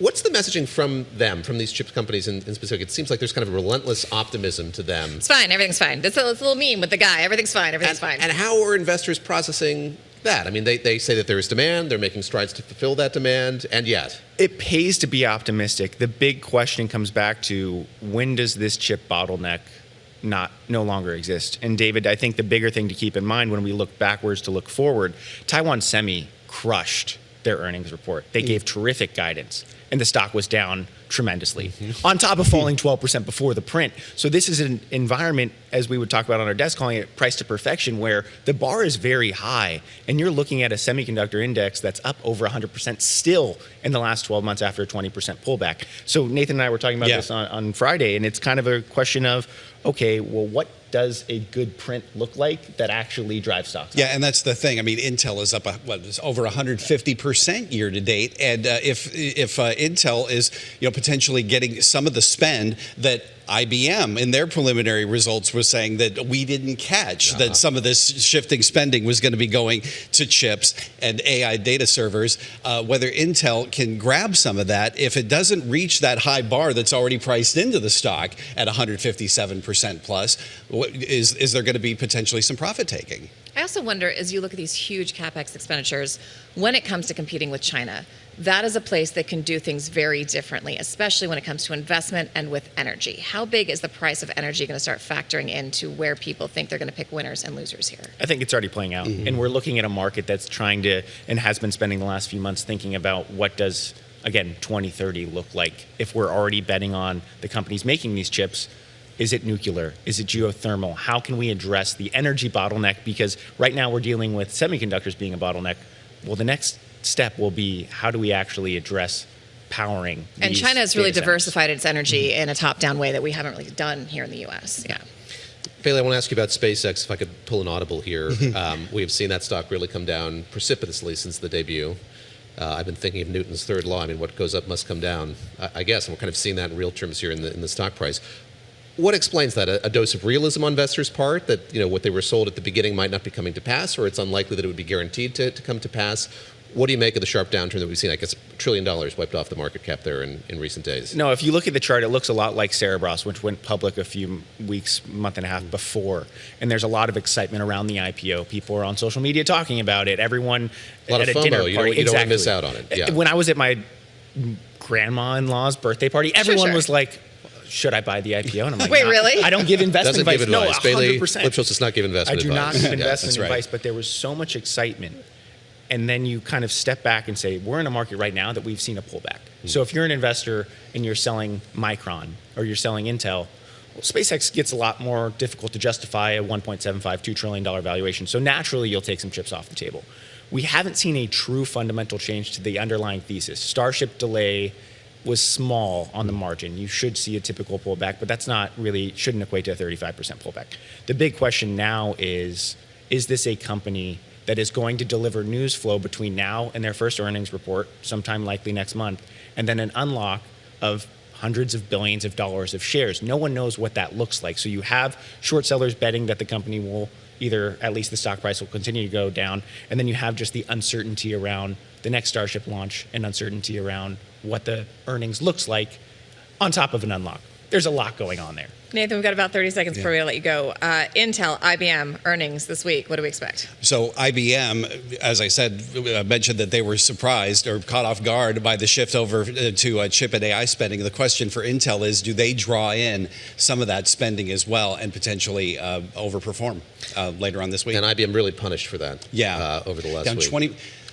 Since the Nixon administration, wow. we've seen a drop. There you 1968. go. It's a lot of Nixoning in the rare. news It's recently. rare for us to be able to say that. Not since the third Nixon Nixon-related headline I've did I heard miss this Nixon maxing? Nixon earlier? maxing, that's what I was referencing. Yeah. We will not be Nixon maxing here on set, but I do appreciate you both coming in on a Sunday, and happy World Cup Day. Yes, happy World Cup Day. Again, that game's scheduled to start at 3 o'clock here in New York. You're going to be watching. I promise You're I not will going watch to go this one. there.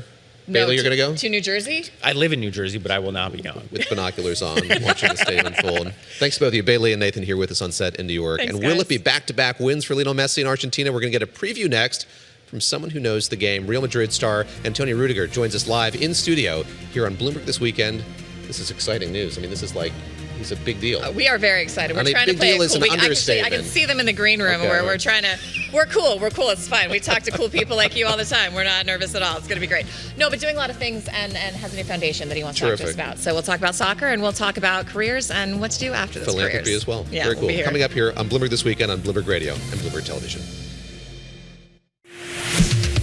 Thanks for joining us live on Bloomberg This Week, and I'm Lisa Mateo. Let's update you on today's top stories. A Cuban dissident, an artist, has been freed by Havana after 5 years. Luis Manuel Otero Alcántara, he arrived in Miami in an unusual prisoner release by the island's authorities. Now, it comes as Cuba faces an economic pressure campaign by President Donald Trump's administration.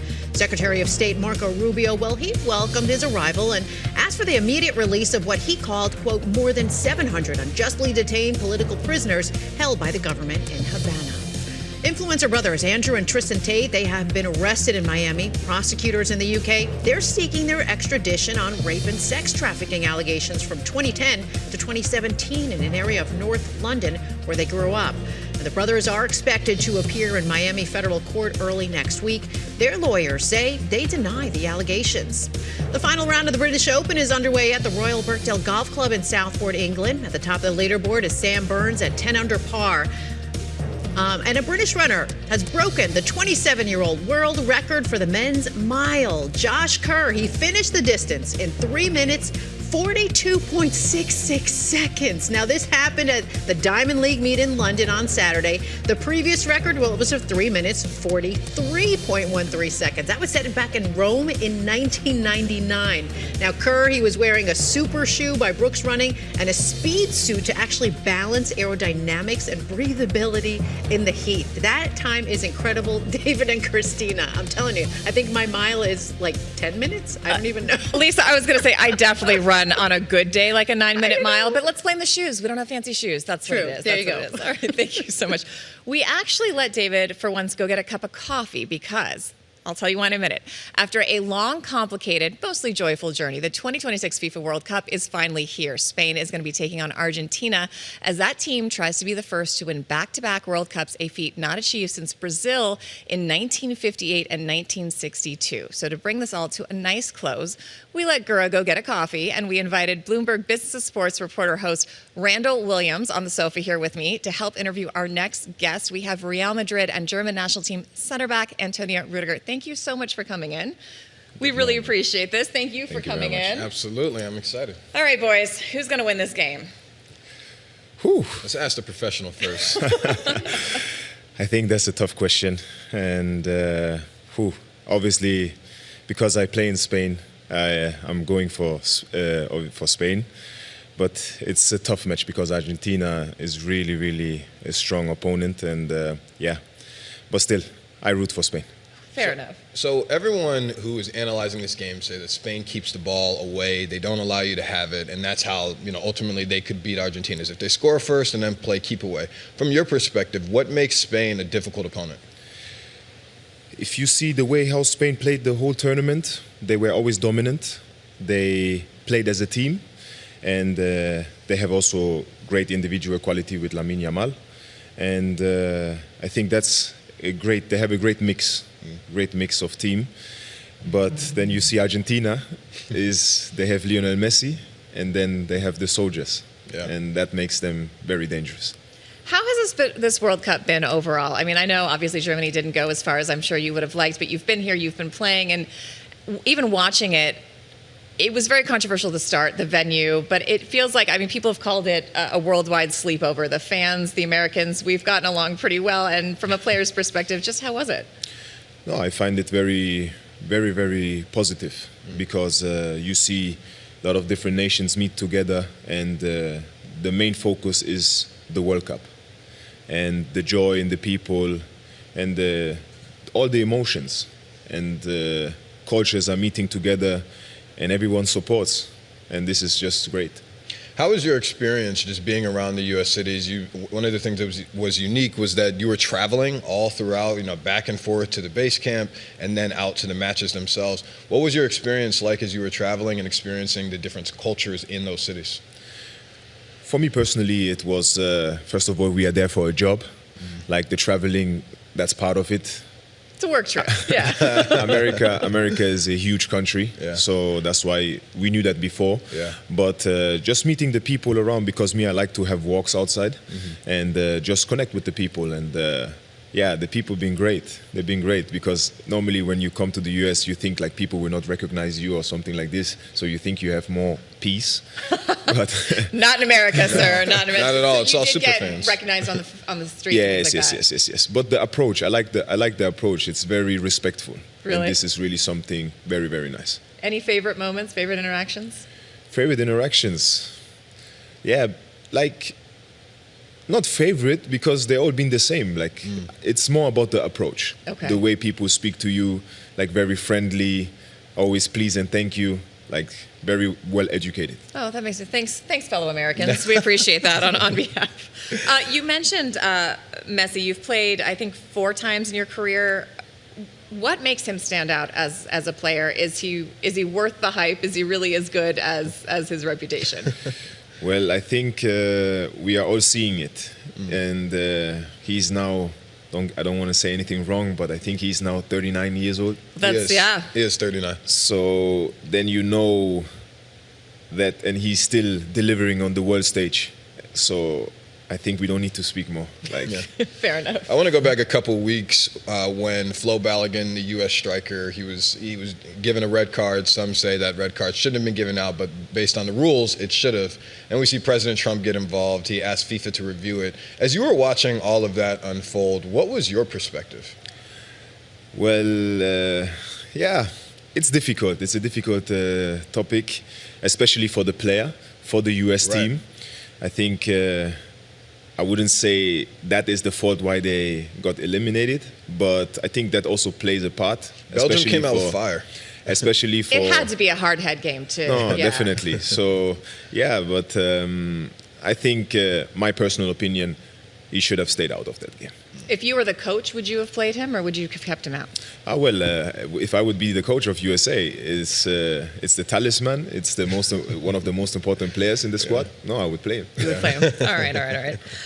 You mentioned the age, Messi's age. This World Cup, Bloomberg did an analysis, has more players in their mid and late 30s than any other World Cup. In 2026, 6% of the 48 national team squads were players on or around 40. 8 of the 20 oldest ever players to play in the World Cup match took the field in 2026.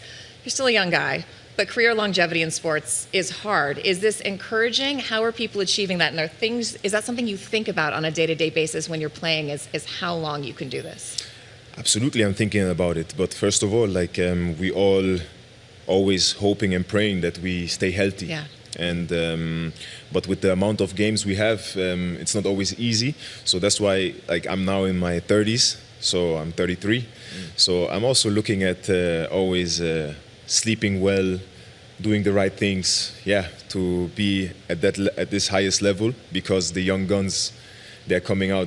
There's always new talents. So the competition is huge, so that's why we have to look out for. But as the statistics say, we old men doing a good job. All right, well, we only have a couple minutes left, and I know you want to get to your foundation, because as you look at, maybe not after soccer, but in concurrent with and just life outside of football, what is your foundation and what does it do? And I know you guys have a big event coming up. Yes, as you mentioned, my foundation, I think this is my biggest drive. And there's when I want to leave my legacy, my personal legacy. And my foundation is about young kids in Sierra Leone. And it's about health, education, and sports development. And this is that's why also I have my foundation gala in Washington, D.C. on the 21st of July. We think our tickets got lost in the mail, but we hope it's going to be a good party. Oh, it's going to definitely be a good fundraising gala and then a good party. Okay, perfect. Yes. Last one from me. FIFA President Gianni Infantino, he's thinking about expanding the tournament from 48 to 64 teams. I wonder what your perspective. I think this tournament, we saw more matches that I wouldn't say are meaningless, but don't have a whole lot of weight. We've only got 45 more seconds. Saved by the bell. Saved by the bell. Expansion, good or bad? Bad. Okay, there we go. Thank you so much for coming in. I encourage everyone to go to the website, take a look at the website of the foundation and what you guys are trying to do, and I know you're going to do more of that coming up. Thank you very much. All right, coming up next on our end, inside the multi-million-dollar market for dinosaurs. We'll be right back. If you're headed out the door, take us with you. Bloomberg This Weekend. We'll return in just a moment.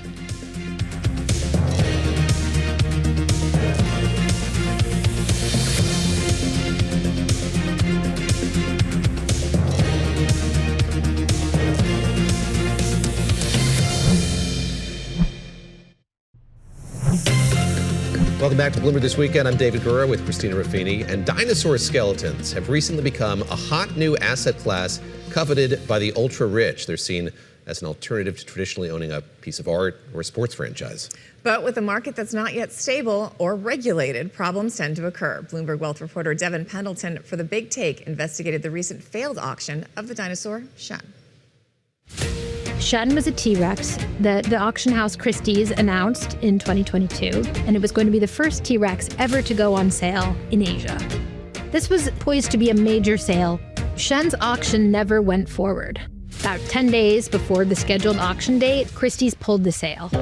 There are fewer than 50 known T.Rex specimens in the world. So the sudden appearance of Shannon, out of the blue seeming, was a little fishy to a lot of people in the paleontology community, which is small. People know each other, they know the specimens, they know what's coming to market. So this raised some eyebrows. Peter Larson is a commercial paleontologist, and he's sort of a famous figure in the paleontology world. He is a T-Rex expert, and he actually led the team that excavated Stan. Larson is a controversial figure. In the 1990s, he served 18 months in federal prison for customs violations related to a fossil discovery. Now, when he saw the announcement, he just instantly felt this jolt of recognition. He knew Shen, or at least he knew Shen's skull. When he discovered Stan, he made cast copies of all of Stan's bones. And that's a big part of his business, is selling these cast copies. He can sell them to museums, can sell them to private collectors. Basically, he sells these bones so that somebody can have a copy of Stan that's a bone-by-bone reconstruction without actually having the real bones of Stan. Ultimately, Christie's did pull Shen from auction. In a statement, Christie said that when questions are raised about a lot that it cannot answer in a timely fashion, the auction house withdraws the lot for further research. Devin Pendleton is here with us, Bloomberg News wealth reporter. There's so much to unpack here.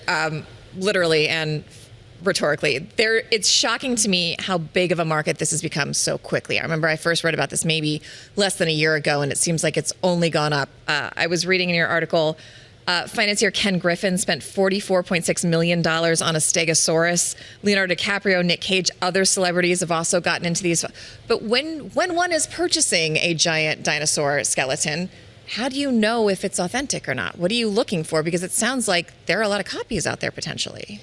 There could be potential copies out there. You want to make sure, of course, what you're buying, what you're spending millions of dollars on is authentic. And so there's a lot of paperwork behind that you're going to really need to ask for. And by paperwork, you want to know exactly where the dinosaur was found. You want to know the coordinates. And really importantly, you want to see video and photo documentation from the minute a spade was put in the dirt to kind of take this thing out, because there's funny business that can happen between when the bones come out of the ground and between when they're reconstructed as a specimen that you buy, and you need to be able to track all of it. That's so funny. It's like a provenance for works in the art world, but this time it's you want to see the whole process of this thing being excavated. Exactly, and provenance is the very word that they use. Really? All right, well, look at that. I knew a thing. I do want to ask you, where did this market come from? How big is it at this point, and do you expect it to grow?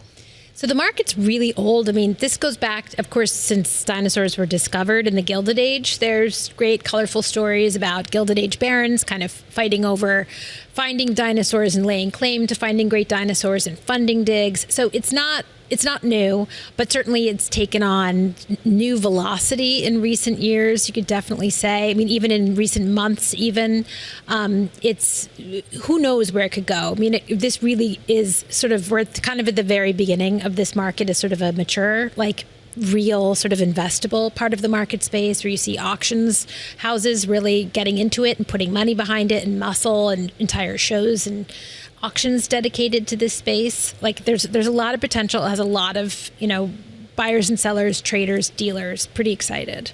Is there any kind of regulation? I mean, you talk about commercial fossil brokers in your piece. I didn't know that was a thing. Who is keeping track of where these are coming from, how many of them are? And as you mentioned in the piece, like sometimes you can recognize that that's a skull that you've excavated or that you own because you were telling me they have very unique qualities and scars or marks, and they can be identified. Certainly, especially if you're talking about the skulls. I mean, especially with the T.Rex, right? Yeah, they're very big, and they've had incredibly violent lifestyles. So you're going to see marks from disease. You'll see holes that are signs of healed wounds. You might even see gashes, things that look like bite marks. I mean, you're going to see a lot more trauma there than you would like on a human skeleton. And it's not just knowing that you recognize that skull, but there's just not that many of them because there's so few that are really so that you could put together to be back in one piece, that they're just singular. And they've given them names too, which really also just, clicks it into your head like, oh, that's Stan. I know that skull. We've got about 30 seconds left, but why is this a market? What is so compelling about these remnants from the past, and especially the T-Rex? What is it about these creatures that people are just so drawn to? I mean, it's such a just part of consciousness. Like since we were little, they fascinate everybody. There's really nobody who I've come across in the years working on this story that's not like, dang, that's cool. It's just something very primal in us that finds this fascinating. And the T-Rex is amazing. As someone put it to me, it can just eat you in one bite. There's not a lot of things out there that can do that, and they're just cool. I have to say, if I had gobs of disposable income, this might be on my list. You'd buy a dinosaur? If I had a giant foyer and needed something to put in it, like this. I mean, there'd be a giant foyer to those who are watching here in the States, but... Either way, whatever you're going to call it, I want a Stegosaurus in it, all right? Sure.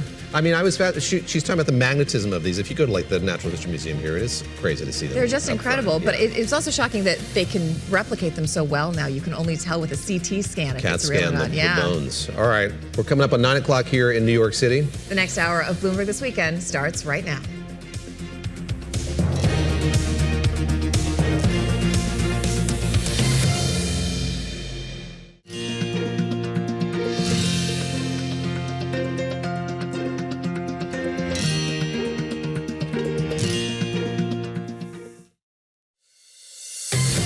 Welcome to Bloomberg This Weekend, live from New York with David Gura, Christina Ruffini, and Lisa Mateo.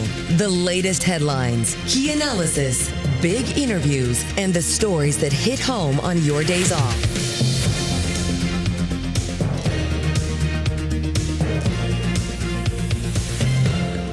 Welcome back to Bloomberg This Weekend, coming to you live from Bloomberg's world headquarters here in New York City. I'm David Gura. I'm Christina Ruffini. We're here with Lisa Mateo. It is Sunday, July 19th, and we're going to get straight to our first guest because we have breaking news this morning.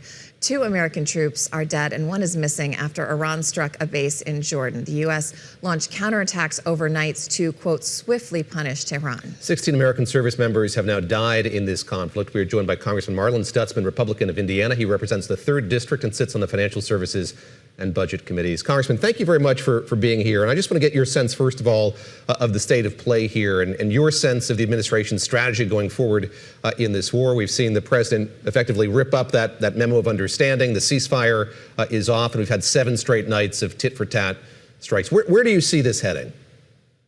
Yeah, Christina, David, good morning. Great to be with you both. We're going to continue to see this sort of behavior, apparently, by the Iranians. We thought that the MOU was a good step forward. We know that the Iranians are challenging and difficult to work with. They're zealots. They are true believers. They've obviously killed over 1,000 Americans in the last 40 years. They've been at war with us. And now President Trump has finally said enough is enough. And especially with the threat of a nuclear bomb, that's the steps that we have taken. And I think they're the right steps. In this case, it's tough because the IRGC is still in control in Tehran. But how do you flush that out? How do you have a regime change? I believe there has to be a regime change because until this regime is gone, we're going to continue to see this. They know their power comes from their ability to sell oil and gas through the Strait of Hormuz. And that's why the struggle over the strait is so important. And that's why we have to win it. So there is going to be this back and forth. But I think President Trump, it's going to be more of a slow burn where you just keep economic pressure on and you keep military pressure on, and hopefully something breaks on the inside. Do you think that needs to be reemphasized as a goal? It's a little bit unclear what the goals are at this time, but at the onset of this conflict, the president said he did want regime change in Iran. He's backed off that a little bit and said so much of the leadership was taken out. The guys who are there are a little easier to deal with. That seems clearly for the Americans to be not the case. Should regime change be the stated goal of this new wave of this conflict?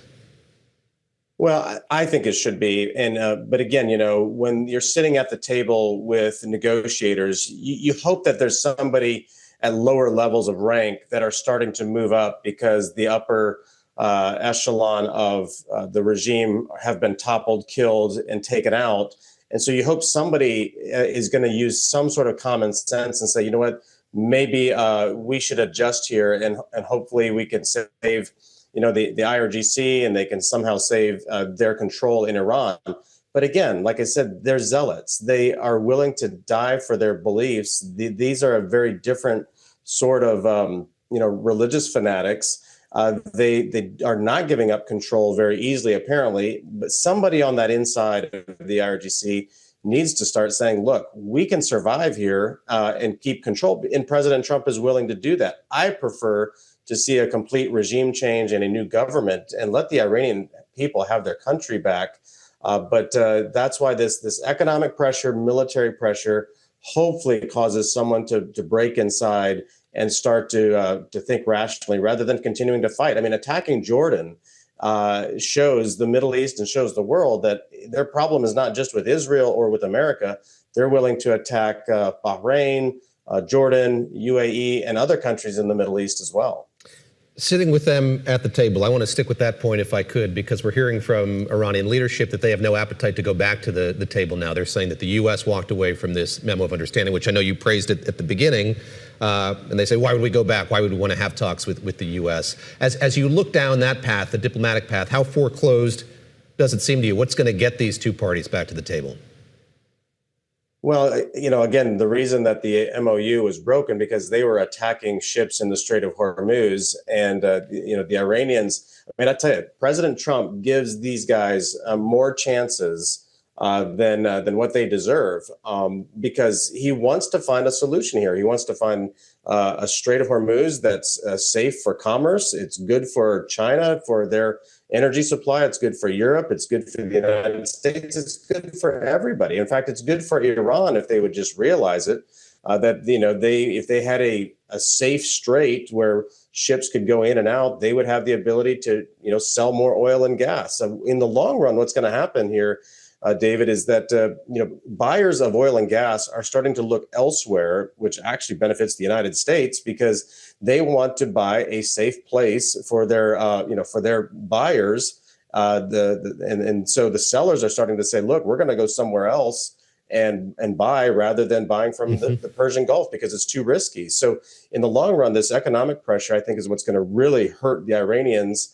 And it'll benefit other countries like the United States. And so the pressure needs to continue to be put on there. President Trump, I think he would always negotiate with them if they're willing to do it in good faith. To that end, about economic pressure, President Trump, Truth Social, I'm not sure that's a verb, but that's what we're going with this morning. Truth Social this morning, Republicans should add Iran to the Russian sanction bill. That's what Lindsay wanted to do, and it was going to happen. Important, President Trump. Is that something you think should happen? Would that compromise the passage of that Russian sanctions bill if Iran was added to it? Well, I think we should. As Congress, we should take that action, knowing that the IRGC has broken the MOU and that they are the ones that continue to fire rockets and weapons at allies and others in the Middle East. They have shown that they are going to attack ships in the Strait. They're still at war. And until they sit down at the table and say, we're going to act like a realistic adult country here and try to find a path forward, I think that we need to continue to put that pressure on. And sanctions is one of those ways that Congress can act to do that. Let me stick with kind of the financial services world. Of course, you're on the Financial Services Committee, and there was this kind of extraordinary piece in the Wall Street Journal this week about your colleague from Florida, Anna Paulina Luna, looking at the prediction markets. And it sounds like she tipped off one of her friends or associates that President Trump was going to pick J.D. Vance to be his running mate. Said friend placed a bet as a result of that, made a wager as a result of that. And I guess there are some regrets on one of their parts that the bet wasn't larger. But I want to ask a broader question about this. This is kind of a moment at which we're looking at this kind of new financial marketplace, and there are a lot of questions about what limits should be placed, particularly on members of government, people in Washington in particular. And I'm curious, are you in favor of more rigorous standards or more rigorous rules being applied to, yes, lawmakers, their staffs, members of the administration and government more broadly, as we've seen more and more bets being placed on, yes, movements in politics and issues of national security as well? Yeah, David, the prediction markets, obviously being more new to all of us, are ones that are going to have to have some sort of regulation. Of course, we have a lot of ethics rules already that we abide by. And in this case, insider information, I think should be treated as insider information. And so, whether it's, with a publicly traded company that currently has insider information rules, I think those same rules should apply. I mean, we know that Martha Stewart was, of course, convicted of that. And so there's obviously ways that process can work through a judicial process. And so as prediction markets become more popular and obviously these sorts of things happen, whether it's a streaker at the Super Bowl, I think worst case scenario, they don't get their return on the bet if they knew what they were going to make happen was them and they were the ones manipulating the market. I think that's how we need to look at it. That's a manipulation to the market, and that it is a violation of some sort of rules that we probably already have in the books. We just need to make it applicable to the prediction markets. So before we let you go, I want to know if you have any health updates on Mitch McConnell, if you believe the photos put out of him are genuine, and if you have concerns about whether he's able to do his job.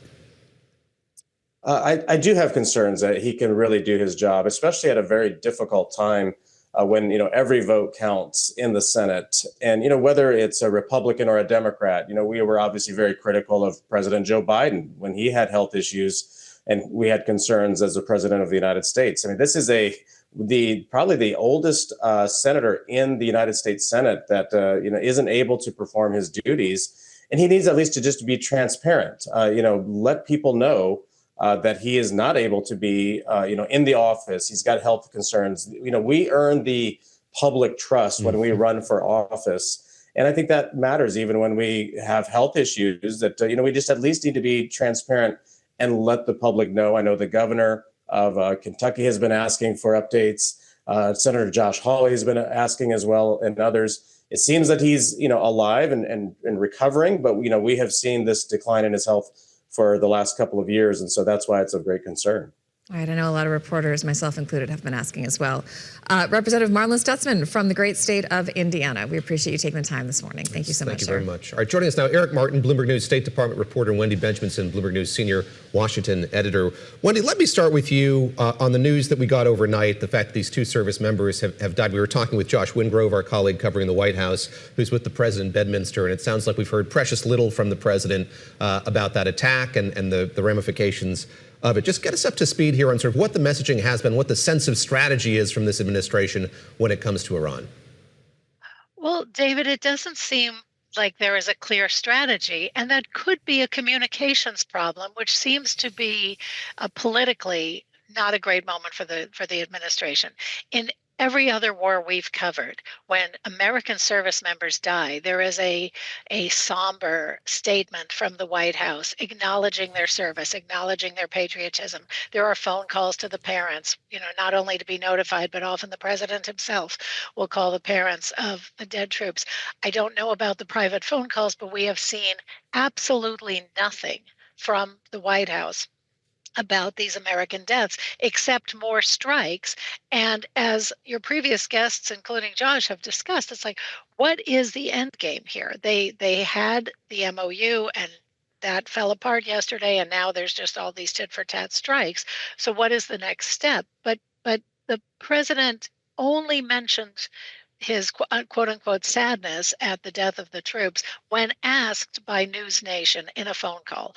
We have seen nothing from the White House in a broader sense.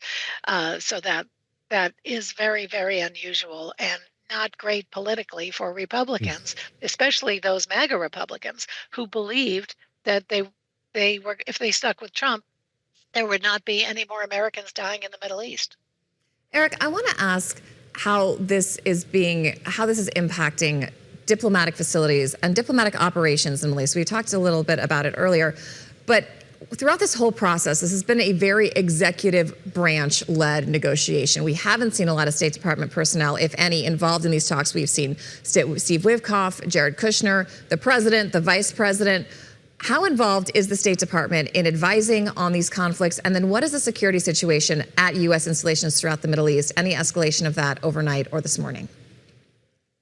Well, we've certainly seen Secretary of State Marco Rubio involved in the diplomacy here. He had a trip the end of June to the Gulf region, going to United Arab Emirates, to Kuwait, and to Bahrain, and meeting with his counterparts from the GCC in Bahrain, talking with them about the current state and the status of the Strait of Hormuz, about the concern among a lot of those allies who want to see freedom of navigation restored.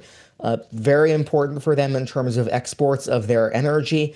We saw about 1/5 of the world's oil flowing through the strait before the war, and a lot of interest from countries and importance from countries in the region to get their oil flowing again, to get their economies back to normal.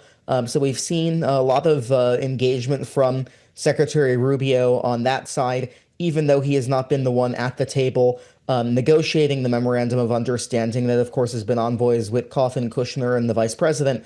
But we've also heard from the secretary that he was in constant touch with them when they were in their in-person meeting in Pakistan back in April. But also just a lot of concern from all of these countries. We're seeing U.S. installations, U.S. bases that have been hit in a number of countries.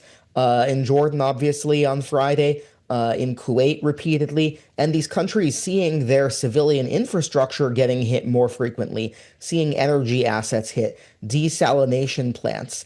And so concern from these countries, we've seen Saudi Arabia, UAE, and Qatar all in the last 24 hours or so speaking out and denouncing these Iranian attacks on their civilian infrastructure. But this is how Iran has responded to an escalating U.S. attack and strikes against bridges, ports, rail, all of these kinds of assets. Eric, I want to ask you about something I put to the congressman from the 3rd District in Indiana, something I put to Nancy Youseff, who was on the show a little earlier as well, which is where does this diplomatic track lead? Is there still a diplomatic track? And maybe you can put that kind of in a broader context when you look at this administration. So as Christina pointed out a moment ago, these are not talks that have been led by the State Department, to be sure. Yes, you have the Secretary's participation. But at this moment, when we see these strikes every night for more than a week, what is the general attitude toward the utility of diplomacy at this stage, as it seems like the war is escalating so much more?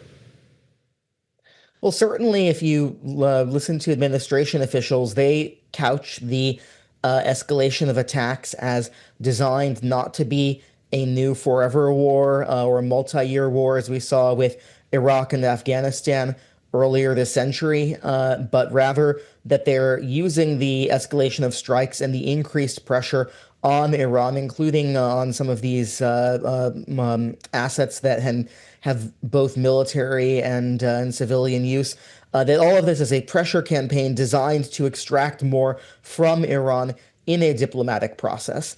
So we've seen the comments from Iranian officials over the last 48 hours or so about no longer being committed or no longer implementing the MOU. It's ironic in that would have been in these last several days basically the halfway point of the 60-day period that had been opened to build on the MOU and to try to get something closer to a final peace deal. So we're certainly seeing the MOU has been set aside, really by both sides at this point, but that it's not necessarily entirely, the process of diplomacy at least is not entirely dead, that the U.S. is looking at this as a way to extract more in a negotiation, while at the same time some Iranian officials we're seeing saying that because of the U.S. attacks on civilian infrastructure and the changing, evolving nature of the U.S. attacks, that they're not open to negotiations, and so dismissing that possibility. So I think we're going to have to watch in the weeks ahead what is the result of these attacks. Is this going back to something closer to what we saw in early March in terms of all-out war? We have not seen attacks at that level yet in terms of bombing of targets in Iran. Or is this something that's going to lead to a renewed push for diplomacy and renewed negotiation?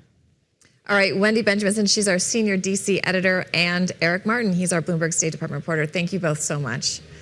I also think it's interesting, you heard the congressman refer to the Iranians as zealots and hardliners. Yes. It is harder. Their threshold for pain tends to be higher than the American public, who's going to question why we need to be there in the first place. And if this escalates, that might be something I think the administration might have to reckon with. Certainly not a surprise, I would think, to this administration seeing that play out the way that it has. Precisely. All right, coming up, we'll speak live with Democratic Senator Jeanne Shaheen, ranking member of the Senate Foreign Relations Committee. We're going to get her take on the developments in Iran and the war in Ukraine.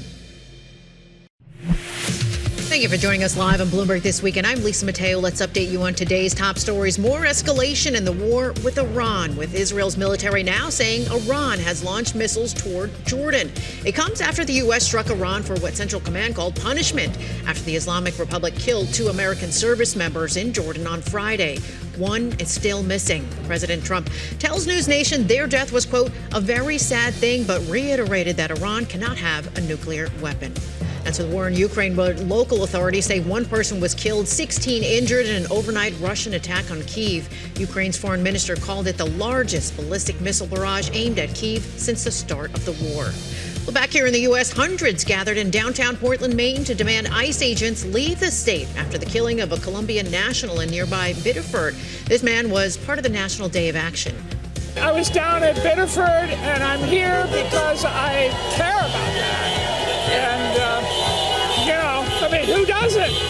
25-year-old Juan Sebastian Guerrero, he was killed in a traffic stop. It was the second use of deadly force by immigration enforcement in less than a week. Republican Representative Ralph Norman is making a run for South Carolina's open Senate seat after the death of Lindsey Graham. The move will set up a potential primary contest with Graham's sister Darlene, who took over the seat after her brother's passing. In an interview on Fox News on Saturday, Norman explained why he decided to run. I will be laser focused on passing President Trump's America First, and it starts with the Save America Act. We'll nuke the filibuster, and I will be a vocal vote and a supporter to make this happen. And it's not happening in the Senate right now. That's why I'm doing it. Other South Carolina Republicans considering a bid include Representative Nancy Mace and also Russell Fry, as well as Lieutenant Governor Pamela Evan as well. David and Christina, over to you. Thanks, Lisa. Hard-fought race there in a short period of time. Yeah, no kidding. Yeah. All right, speaking of races, the 2020 election may seem like it's far off, but some Democrats are already weighing the possibility of running, though many are playing coy. I spoke to former Obama Chief of Staff, former Chicago Mayor Rahm Emanuel at the Aspen Security Forum, and he used an ice cream analogy to talk about the 2028 field. We're going to talk about the political terrain, midterms, general election after that. But before we get there, I'm curious of how worried you are about this issue of election integrity. Seeing what the president has been doing, what his advisors have been saying publicly, how worried are you about the integrity of these next elections? Well, I'm kind of right-left mind. One is I'm very focused on, I think, for Democrats, winning. What does it take to win? There is a part, less on the periphery, but at the other side, that, let's assume the Democrats win 7 seats net, get a majority. Every election, David, you have 3 or 4 seats that are 200, 300, less than 1%. Some states have automatic recount, others don't. The speaker showed that when it came to the Arizona race, he wouldn't seat the member. And I worry a little, and it's growing, that the January 6th that was on the steps of the Capitol will be driven inside the Capitol because the Constitution is very clear. The Speaker has the right to organizes the House. So you got to seat members to have a new election. And I think they're going to basically, until those elections are decided, say no. And they're going to say there's no majority, there's no clarity. And they're going to postpone actually beginning anew. You've said you're thinking about running. You haven't made a decision yet. What are the factors that you're weighing? You've characterized this as a Baskin-Robbins primary in the Democratic Party. There'll be 31 flavors, and I'm curious if you're lining up to be one of them. As I said, well, in 2024, the Democrats, unfortunately, didn't have a primary, didn't have a choice. I think that was bad for the party. And I think it's bad also for the electoral outcome. And the truth is we didn't really have one in 2020. I do believe in 2028, I said it's going to be like Baskin and Robbins and 31 flavors. And if I decide to do it, I plan on being Rocky Road. I look at the travel that you've done, yes, to Israel, yes, to Europe to give a speech on NATO, but you've been to Mississippi, you've been to New Hampshire. Yeah. Talk about what we can draw from the places you visited, sort of what you're looking at here, again, perhaps in the interest of you running in the next election. One is America faces a series of challenges. But everything that ails America can be answered by what's working in America. So look inward, you say? Yeah, well, I don't, by way of example, I don't believe, like I went to Mississippi where they're moved from 49th to 9th on reading. If you actually test for other things, they're number 1 in America. I don't need to go, by way of example, and look at Manchester, England. It's right here in Mississippi. I don't need to go overseas. It's working here. How do we scale it? I'm going to assume in New Hampshire, they have their own examples. In La Crosse, Wisconsin, I don't need to go to Luxembourg. La Crosse, Wisconsin's community college system and their high school system and their industry is an example of what's working in that integration of economic growth and educational opportunity. I will soon, after Labor Day, make a trip to Louisiana. They're the only states whose math and reading scores are now pre-COVID numbers. They have figured out the combination to the lock. Now, I passionately care about education. I cannot believe the country has become complacent where 50% of our kids can't read at grade level. There is no getting from here to there for that student if they cannot read, cannot do math, cannot not only graduate high school, but go into the armed forces, vocational ed, community colleges, or go on to a 4-year institution. So my view is I'm going to go down to Louisiana, learn what they have done. I read this report from both Stanford and Harvard and from a Tulane professor I talked to yesterday. And I want to highlight what Louisiana's done as every other 49 states are struggling. Our math and reading scores are anemic. And I don't think we as a country can give up on a single child in this country. Now, if you figured out the combination to the lock, I want to take Louisiana to all 49 states, and that's how we're going to reboot the Department of Education to actually do something for the future. Now, there is no getting from here to there, ever, when only a third of your citizens are reading and doing math at grade level. If you look at the 4 great moments of American economic growth, land-grant colleges, universal high school education, GI Bill, science and technology Sputnik challenge. The one through line and constant is when you invest in Americans, America wins. That's what I believe in. Just a question about your party, the Democratic Party, going back to these 31 flavors. Do you see it as at all problematic that there is such I guess, debate or discord within the party right now when it comes to the issue of U.S.-Israel policy, when it comes to all of these issues? Is it productive, as you see it, to have conversations about policy? Look, I grew up in a family where dinner table conversations represented the gladiators. So I'm for, I think one of the things, this is my analysis of the party. We come out of, and I'm as guilty as anybody else. In 2008, President Obama wins, and we were running around going, demographics is destiny, look at his coalition, the future's ours. Now, we became, in my view, as a party, intellectually flabby. And we're paying a price for that, both on the political grounds and the policy grounds, and ultimately not just us, but the country, because we're not kind of sharp and rigorous. So I happen to think a debate is way overdue. I think we should engage in a policy debate. Look, somebody else has another education idea that doesn't agree with mine. Great, game on, let's go. You agree, I said you serve 2 years national service, we'll give you the money for a down payment. You have another idea on how to solve that? Bring it forward. I believe, as I stated, a 10% tax on the prediction markets and online sport gaming goes into an innovation fund for the National Institute of Health, National Science Foundation, and the DARPA. Double our research dollars. You have another way to advance research and development? Bring it forward. Let's have this debate. We'll be a better party to better serve America's future. My view is that the party has spent too much time just focusing on fighting Trump. I want to prove to the country, the majority of America, we know how to fight for America, not just fight against Donald Trump. Ambassador Rahm Emanuel, they were talking to me a couple of days ago at the Aspen Security Forum, and I think what was so fascinating about that conference, Christina, is how much what was happening in the Middle East and continues to happen in the Middle East is really animating the conversations that were taking place there. And so you hear from, obviously, a former senior diplomat, Rahm Emanuel, who was our ambassador to Japan, former ambassadors to NATO, and a lot of active policymakers as well, really tracking, of course, what's happening there and really noting the fact that this effort to get back to the diplomatic table incredibly difficult under these circumstances. Well, we want to get someone else's take on that effort and where we think that's going. Joining us now is Democratic Senator Jeanne Shaheen. She's the ranking Democrat on the Senate Foreign Relations Committee and co-chair of the Bipartisan NATO Observer Group. Senator, thank you so much for being with us. I first want to ask you what your take is on to be with you. The events. Thank you, sir. We have a bit of a delay. I apologize. I should have known that. The events overnight and the impact on U.S. force position in the Middle East, both our military and diplomatic installations. Well, I think like all Americans, I offer my deepest condolences to the families of those service members who have been lost.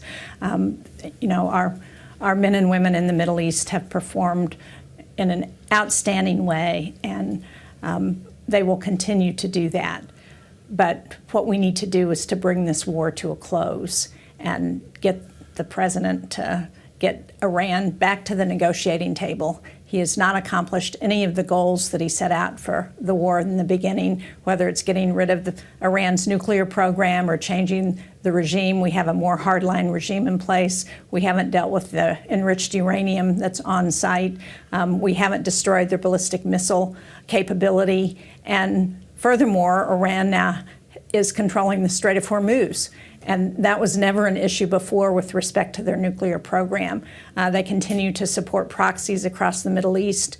So now is the time to get them back to the table to address these issues, because it seems clear that while we are going to degrade their capability to finally address all of these issues is not going to be possible just by a bombing campaign. You sit on the Foreign Relations Committee, the Armed Services Committee, and I hear you on your call to get Iran back to the table, but I wonder what route you see for doing that. You mentioned the president's goals here, what they were at the onset of this conflict. They have changed. There's been a plasticity to them over the course of this war so far. I wonder if it's clear to you what their objectives are and again, how you would get them back to the table. When you say plasticity, I assume you mean they've gone back and forth. Yes.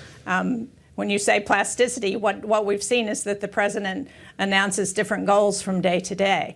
The problem is there hasn't been a strategy for this war. We need a strategy. We need to figure out how we're going to get Iran back to the table so that we can actually negotiate. Unfortunately, the president is the one-page, two-page memorandum that he announced that was signed by Iran and the United States was open to vast interpretation, and it basically provided Iran everything they wanted, and yet they're still not satisfied. So we've got to come up with a different strategy, and so far the president hasn't shared that with Congress or the American public, how he's going to do that. I wonder how concerned you are that Iran seems to be employing a different strategy now with its tactics, with attacking these bases. They have different munitions. They're barraging them with cheaper munitions before firing the ones that they can target better. And there's also reporting in the Wall Street Journal that perhaps they are getting targeting information and help from either China or Russia. I'm wondering if you have any insight into that intelligence and what you think about these tactics, if you're concerned about an escalation. I don't have any insights beyond what's been publicly reported, but it does go to the point that we need to get Russia back. We need to address their war in Ukraine. We need to continue to degrade their capability, and that's what the Ukrainians are doing. We need to put pressure on Vladimir Putin. Now is the time. There is momentum on Ukraine's side, and if Ukraine can defeat Russia there, then that puts real pressure on them in the Middle East. We need to look at China. One of the things that we have just reintroduced this week is the Graham-Blumenthal sanctions bill that would target the top users of Russian oil and gas, and China is the #1 user. And if we can shut down their ability to access that cheap Russian oil and gas, that has a real impact on them, and it restricts their abilities in the Middle East. Senator, let me ask you about that bill. So there's the debate in the Congress about it and what it should do, but the president has a lot of latitude here were it to be passed. He would choose to implement those tariffs, those secondary tariffs or not. And I'm very curious, sort of, as you've been a party to these conversations with the White House, with the U.S. Trade Representative, your sense of the eagerness or willingness of this administration, the president in particular, to impose those tariffs if in fact this is made law. We've seen the way that he has operated with regard to Russia in the past, the unwillingness to impose sanctions and tariffs like this previously. Do you think that he's at a point at which he would likely put those tariffs of 100% in place were he given the ability to do so? Well, the momentum, as I said, is on the side of Ukraine. And the fact is, this is a very different bill than the bill that was originally introduced by Senators Graham and Blumenthal. It is much more narrowly crafted. It's aimed at the top 5 users of Russian oil and gas. It's aimed at the shadow fleet. We've already sanctioned the shadow fleet from Iran, and that's had a real impact on their ability to sell oil. So this would have a real impact on Russia. And what we know right now is that they're losing over 30,000 casualties a month. Their economy has taken a big hit. If we can really put pressure on Vladimir Putin, it's going to have an impact. That's what this bill is designed to do. And what we've seen it would be a fitting tribute to Senator Graham to be able to pass this. When we were in Ankara at the NATO summit last week, we heard from the White House that they were supportive of the legislation. The Treasury and the Trade Representative are both supportive. So this is the opportune time to get this bill passed. We have 62 sponsors in the Senate now, and we're still working on more. So let's get this done, and let's put pressure on Vladimir Putin and shut down his war machine. Senator, a little less than an hour ago, the president posted on Truth Social that Republicans should add Iran to that sanctions bill. He says that's what Lindsey wanted to do and was going to happen. Important. I'm wondering if you had any inkling that the late Senator Graham wanted to expand that bill to include Iran, and if you think the inclusion of sanctions on Iran would either delay or compromise all that support you just mentioned. Well, Senator Graham never raised the concern about it putting Iranian sanctions on the bill. The fact is we have significant sanctions on Iran. When the war started, we put additional sanctions on Iran. I think if the president wants to do that, let's do it in a separate bill. But this bill is moving. It's, as I said, it's targeted in a way that is important and comes on the heels of the G7 conference where everyone, including President Trump, signed on to a communique that said we need to support Ukraine and put more pressure on Putin. That was echoed at the NATO summit. We know that That's what it's going to take to get Vladimir Putin to the table. So far, we have not been successful at getting him to the negotiating table, and let's put more pressure on him to do that.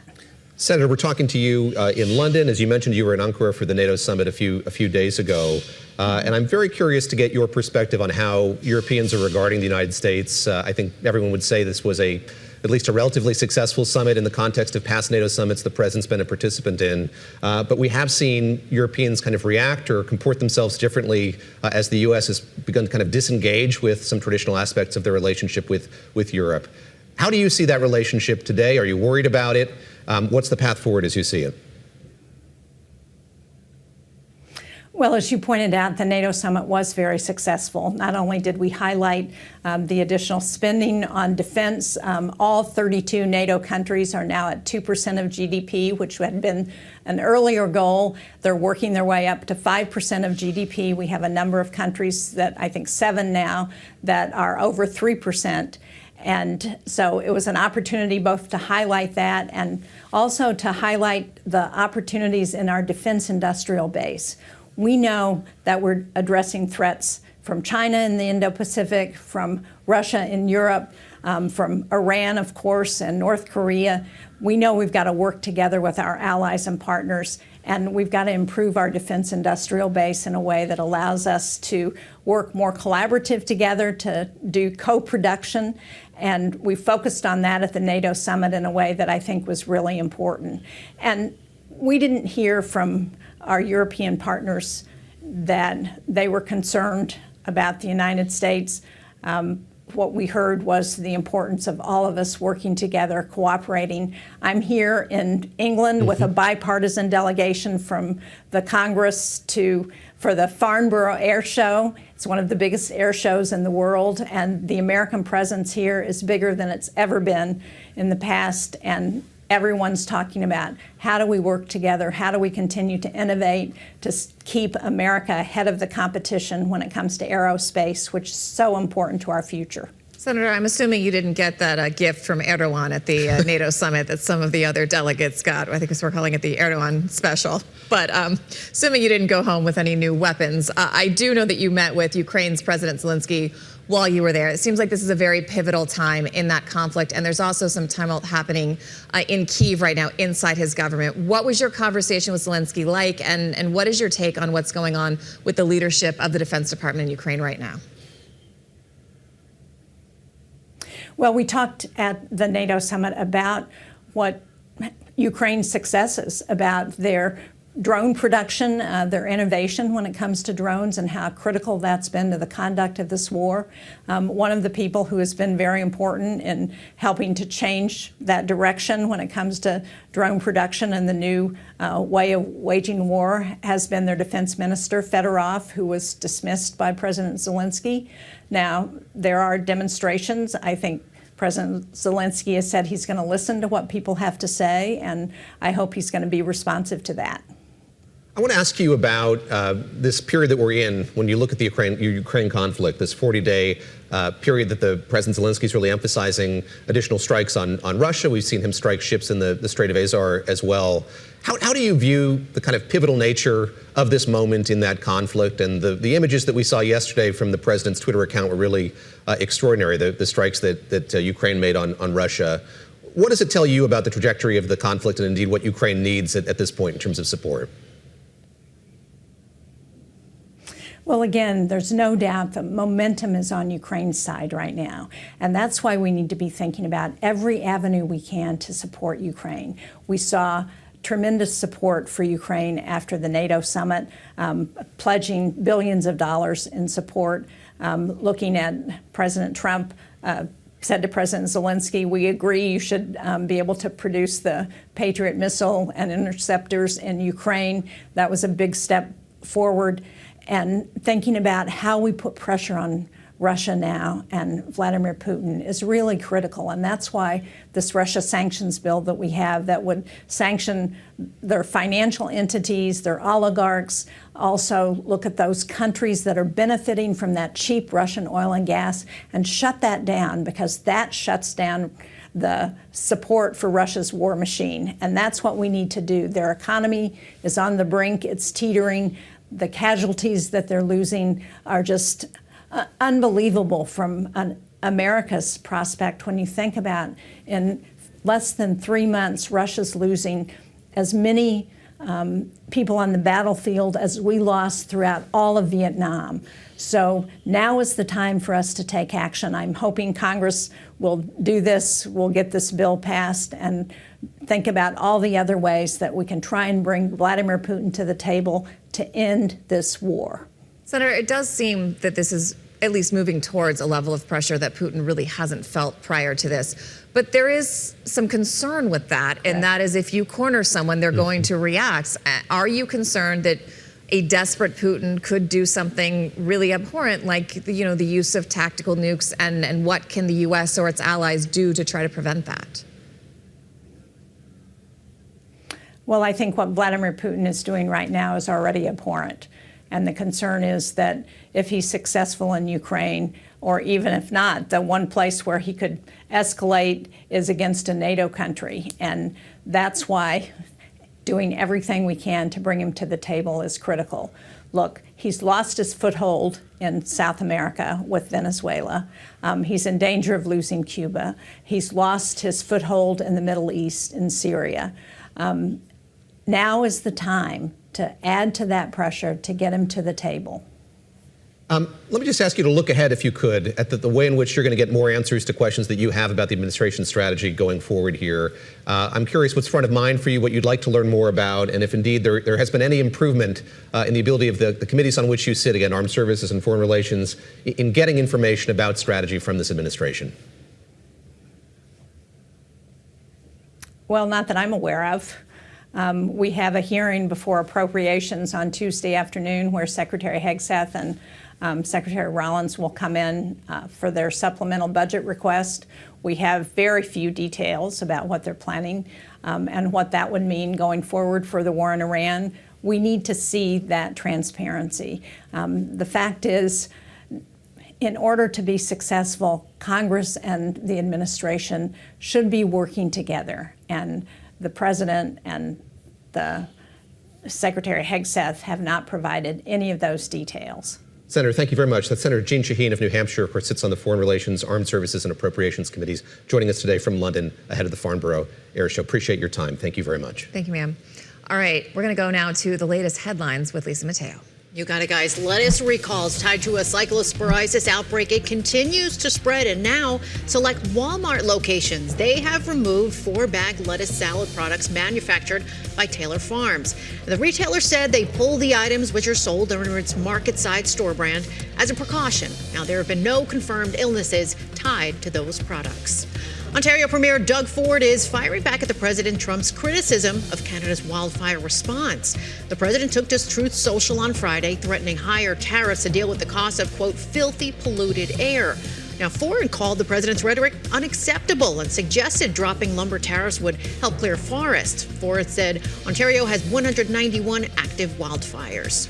Poor air quality not affecting today's World Cup finals when Argentina defends its title against Spain in New Jersey this afternoon. Now, Argentina looking for its 4th title and they're battling Spain, who is going for their 2nd. And the match day is going to be attended by 80,000 spectators, including President Donald Trump. Another 50,000 fans will attend a free watch party on Central Park's Great Lawn. A host committee study shows the World Cup has produced $1.2 billion in direct economic impact during the group stage period. And FIFA, yes, also introducing a star-studded closing ceremony alongside a first-of-its-kind halftime show for the final. It'll feature Madonna, Shakira, Justin Bieber, and BTS. Right. David and Christina. Global. I'm excited for in its Shakira. nature. That's Shakira, what I'm looking for. Yes. perennial Shakira. presence. I follow the guy who makes her skirts online. They're very Frenchy, very fun. All right, well, that's an interesting tidbit. All right, this is going to be a hard pivot. All right, on a less fun topic now. All right, as we just talked about with Senator Shaheen, Russia hit Ukraine with the largest ballistic missile barrages so far in the 4-year-old war. Ukrainian President Zelensky says it involved more than 50 missiles and 120 attack drones, and now he's asking for more interceptors and more sanctions on Russia. Comes after Ukraine struck in Russia yesterday. I spoke to President Trump's former Deputy Secretary of State at the Aspen Security Forum. Steve Biegun told me President Trump truly wants peace, but Vladimir Putin does not share that goal. he sees war as a wasteful exercise. He also sees it as a failure of diplomacy, a failure of negotiation, very much in the context of how President Trump likes to approach global tensions like this. But he's got a bit of the conceit of the negotiator too, which is I think he believes everything is negotiable. In this case, it's just not the case. Putin doesn't want a negotiation. Putin wants Ukraine, and he wants all of it. American presidents, President Trump, and even to a greater extent President Biden before him, wake up every morning and think, how do I avoid a direct war with Russia? But Vladimir Putin wakes up every morning and thinks, how do I win a war against America? And I think that mismatch is very much on display. No matter how much President Trump wants a peaceful end to this war, Vladimir Putin's not going to give it to him because peace is not his objective. It's a really interesting point. I think America for decades has failed to understand some of its foes' rationale and the ways of thinking, and Russia especially. We just don't seem to frame ideas and concepts in diplomacy the same way a lot of times. So that gets us in trouble. Thinking as you were talking just about what a cornered Putin might do, Secretary Biegun expressing very similar concerns here about the irrationality of somebody backed into a corner in the way in which it seems like President Putin is, at least in small form. 100%, but it doesn't feel like he has any options. But that's always dangerous. It's also dangerous, power abhors a vacuum. If he ever goes, what replaces him? Yeah, and I should say he echoing what the senator said just a moment ago, that he really feels like this war has changed its trajectory here in recent weeks, that Ukraine does have the upper hand going forward here. Up next, special Sunday edition of the Pointed News Quiz. We've got Lisa Mateo back in town. That means we're going to do it. We couldn't do it without her yesterday. We avoided it yesterday, but truth comes for us all, and so does Pointed. So stick with us. Take us with you no matter where you go. Bloomberg TV, Bloomberg Radio, streaming, and of course the Bloomberg Business app. We'll be right back with Pointed. Stay tuned.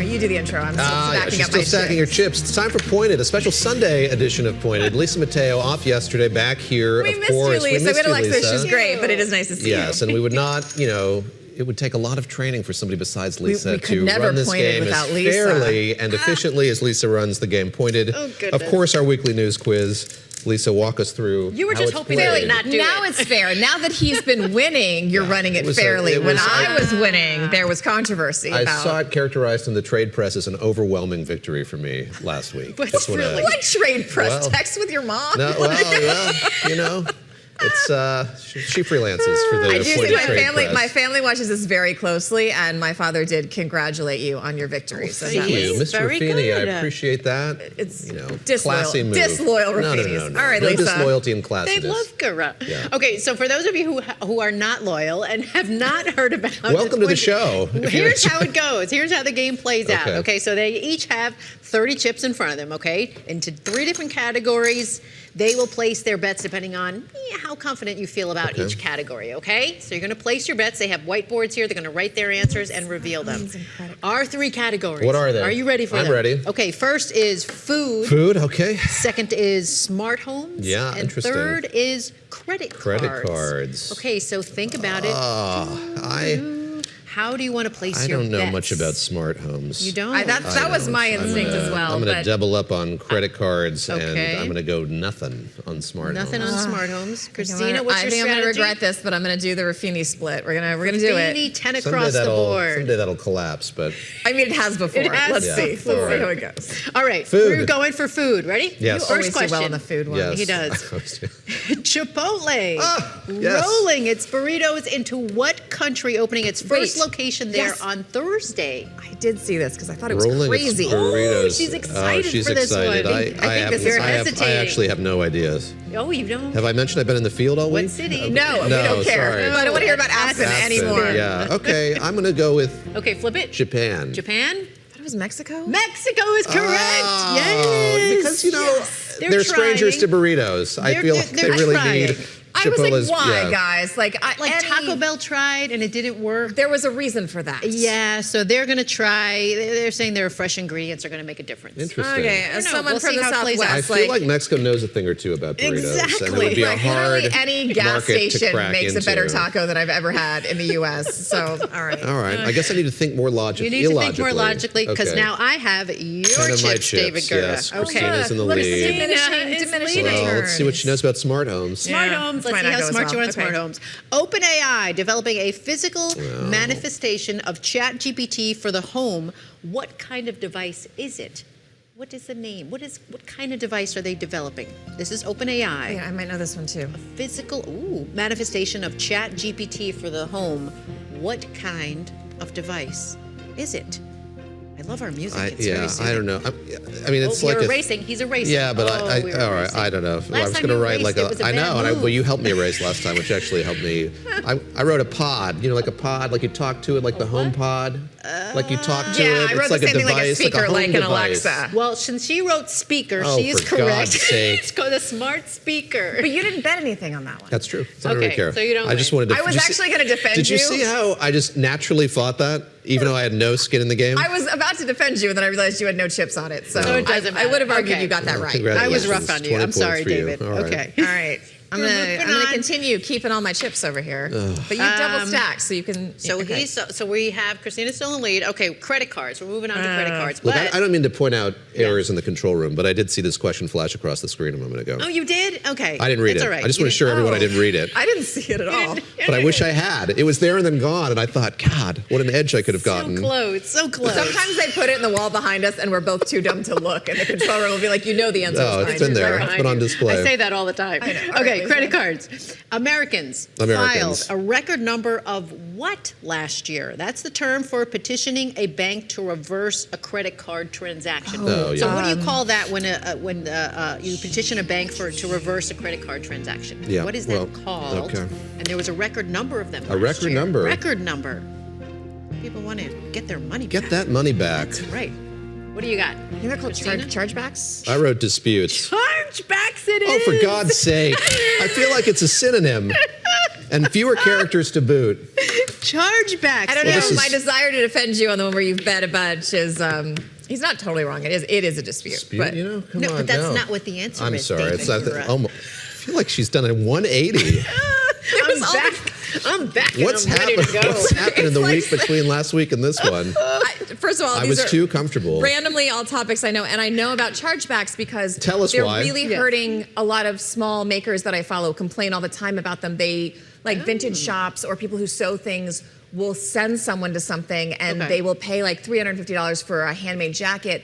And then the person will say it was bad and get the charge back. And the person who made it, it's very hard for them to get that for money them back. to get the Like money. the actual person, because the banks Okay. side with the customer, and these small like makers are losing a lot of money. Okay, all right. Go ahead. It's not good. Okay. All right, I think we need a bonus. We have one because, bonus. We have yes, what, you unlimited have to get time, though. back. We gotta Limited move. time. Public health. Public health. Cyclospora belongs to what broader category of pathogen? And it shares the name with a 2019 film. Yeah. Okay. Oh, he's like, yeah. I got this. I got this. all right. Let's see We if you gotta can go get your fast. chips Okay, back. Ready? bad ones? Parasite. Parasite. Ding, Oh, ding. David duh. Gura. Thank you. Oh, I don't know my how God. much you I get get all back, the chips but we'll back. give you all the chips Lisa back. Mateo, thank you very much. It's a draw. She redeems herself in the end. Lisa Mateo. I should Wait say a you can- minute. well, they fight this one out, and I relish What this is the win. where's the or review tie. like they have at It's the a World tie. Cup? It's There's a no tie. VAR in Pointed. You can test your knowledge on all 10 questions. Take the Pointed News Quiz at Bloomberg.com/Pointed, and of course, it's available on the Bloomberg Business app. Jack Hughes, thank you for joining us on Bloomberg this weekend. No thanks to my colleagues here. Please join colleagues I like better on our Asia evening my when God. global markets kick off trading 7 p.m. Eastern. I'm Christina Ruffini. I'm David Gura with Lisa Mateo. See you next week.